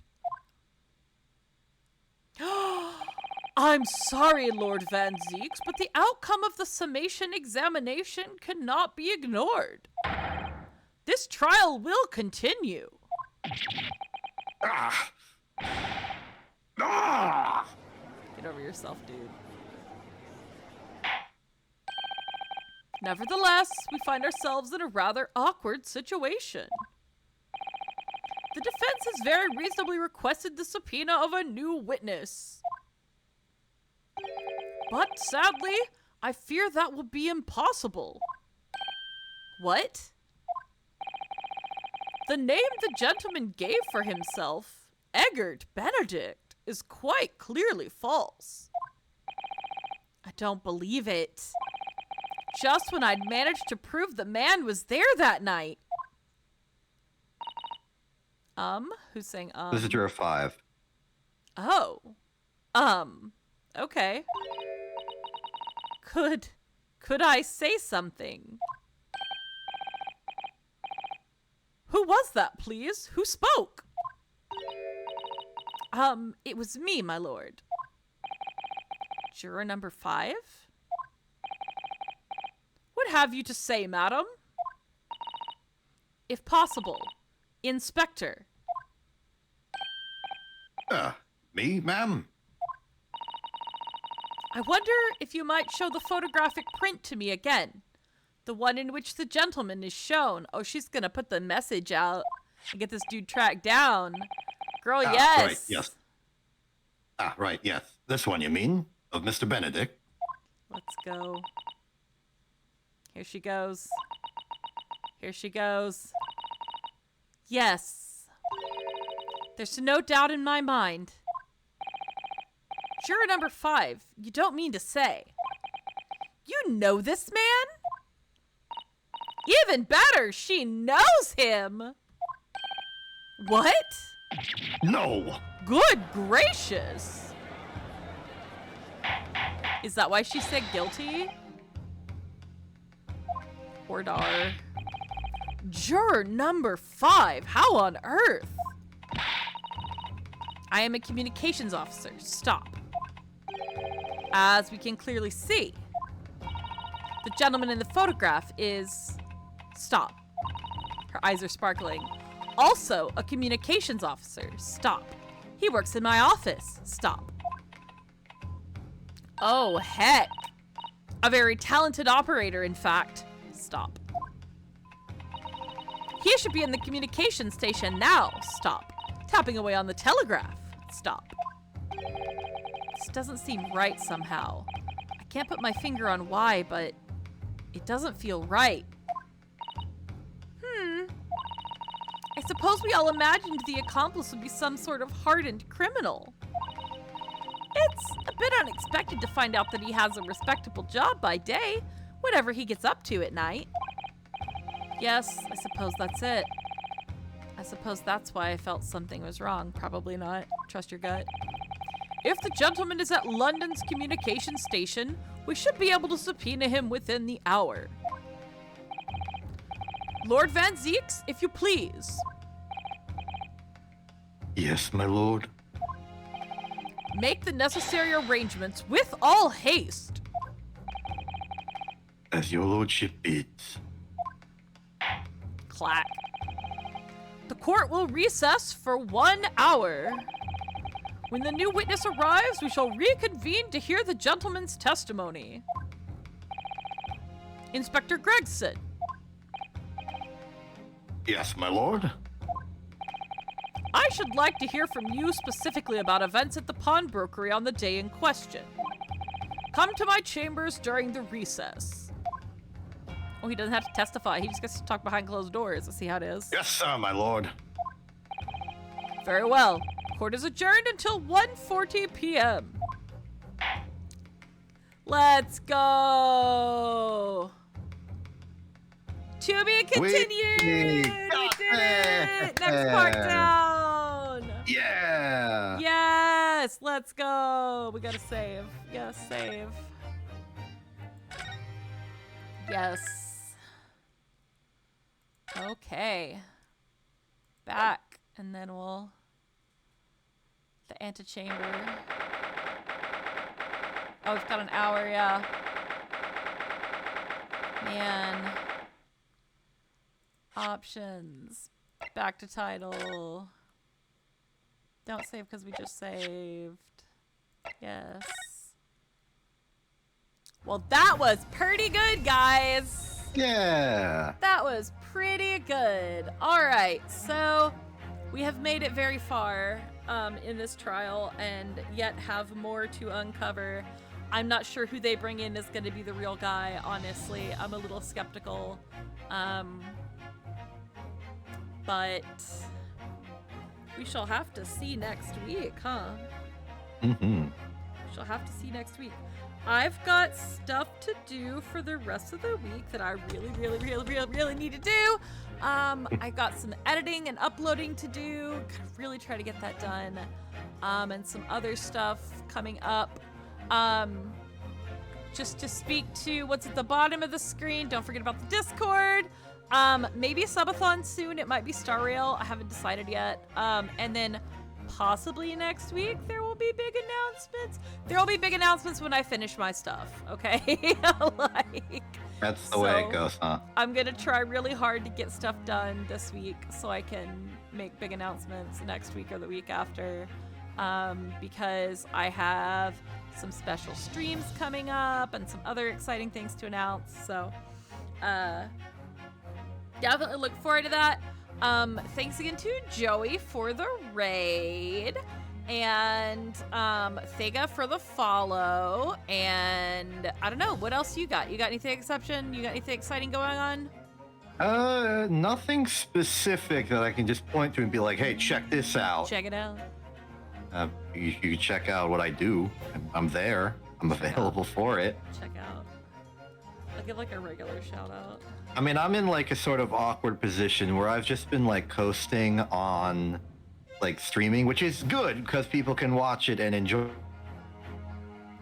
it and stuff. But what I really should be doing, what I'm like obligated to be doing, is working on the dang documentary. And I've just been procrastinating in various ways. Dude, you know what we can do? Hold on. What, are you streaming tomorrow? I should be. You should be. What time? Normal time? Afternoon? Yeah, normal time. Normal time I do it. Normal time. Noon Pacific, 3 p.m. Eastern, 2 p.m. Central, 1 p.m. Mountain.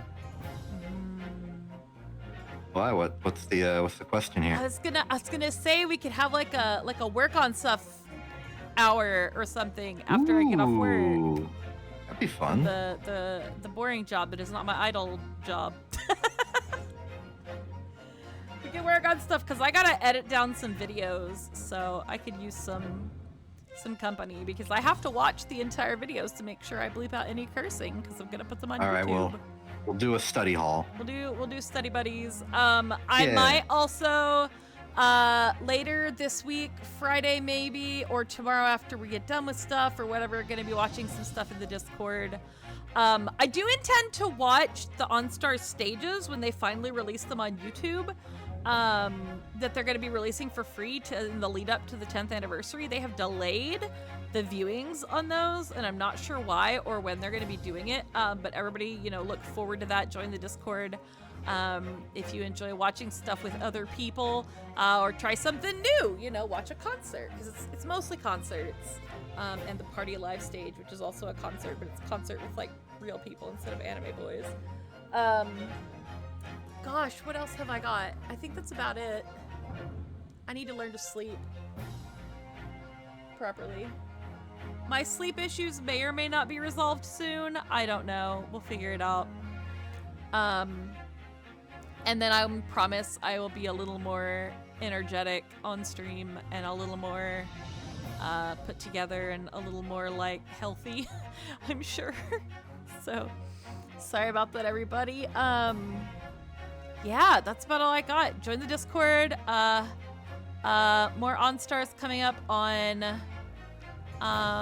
Monday, where we will be continuing with main story 1.57 Bridges, and then more Great Ace Attorney same time next week, unless something happens. Let's hope it doesn't. If it does, we'll try and like I perpetually lose my voice. I fear. I'm gonna go have some tea after this. All right, that's all we got. Everybody take care.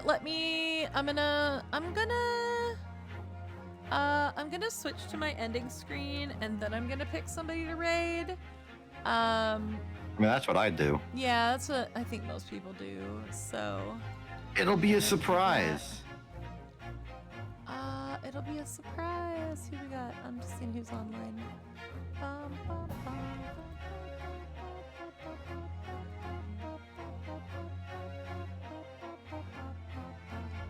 Okay. Hi Capra! Hello! Capra, you showed up. You're real. Welcome. I can't read the same person twice in a row. I feel weird. Was that like a thing? No. Like socially? Nobody Is that a cares. faux pas of Nobody some cares. kind? Nobody Okay. cares. It's literally just me. It's not like they're gonna know that it's the same person twice in a row. They wouldn't. They might not know.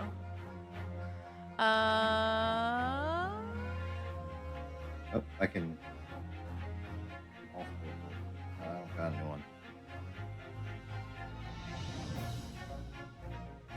I'm trying to find somebody that doesn't have a lot of viewers. Special events. What's going on here? Let's see.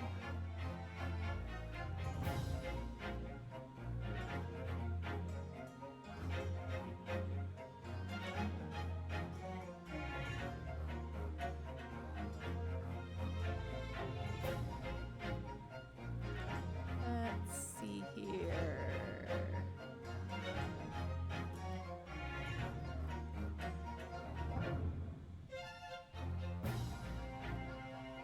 Like I said, you were gonna go to the end screen and then raid, but Yeah, you have I'm, not I'm actually studying, done that. but then Capra showed up, and I thought we'd give Capra a moment to watch. That's true. Capra gets a moment. Okay, I know who I'm gonna raid. Okay, end screen, and then I will raid out. Good night, everybody. Take care. It was good to see y'all. And we will be back next week with more fun. See you later. Bye bye. Farewell.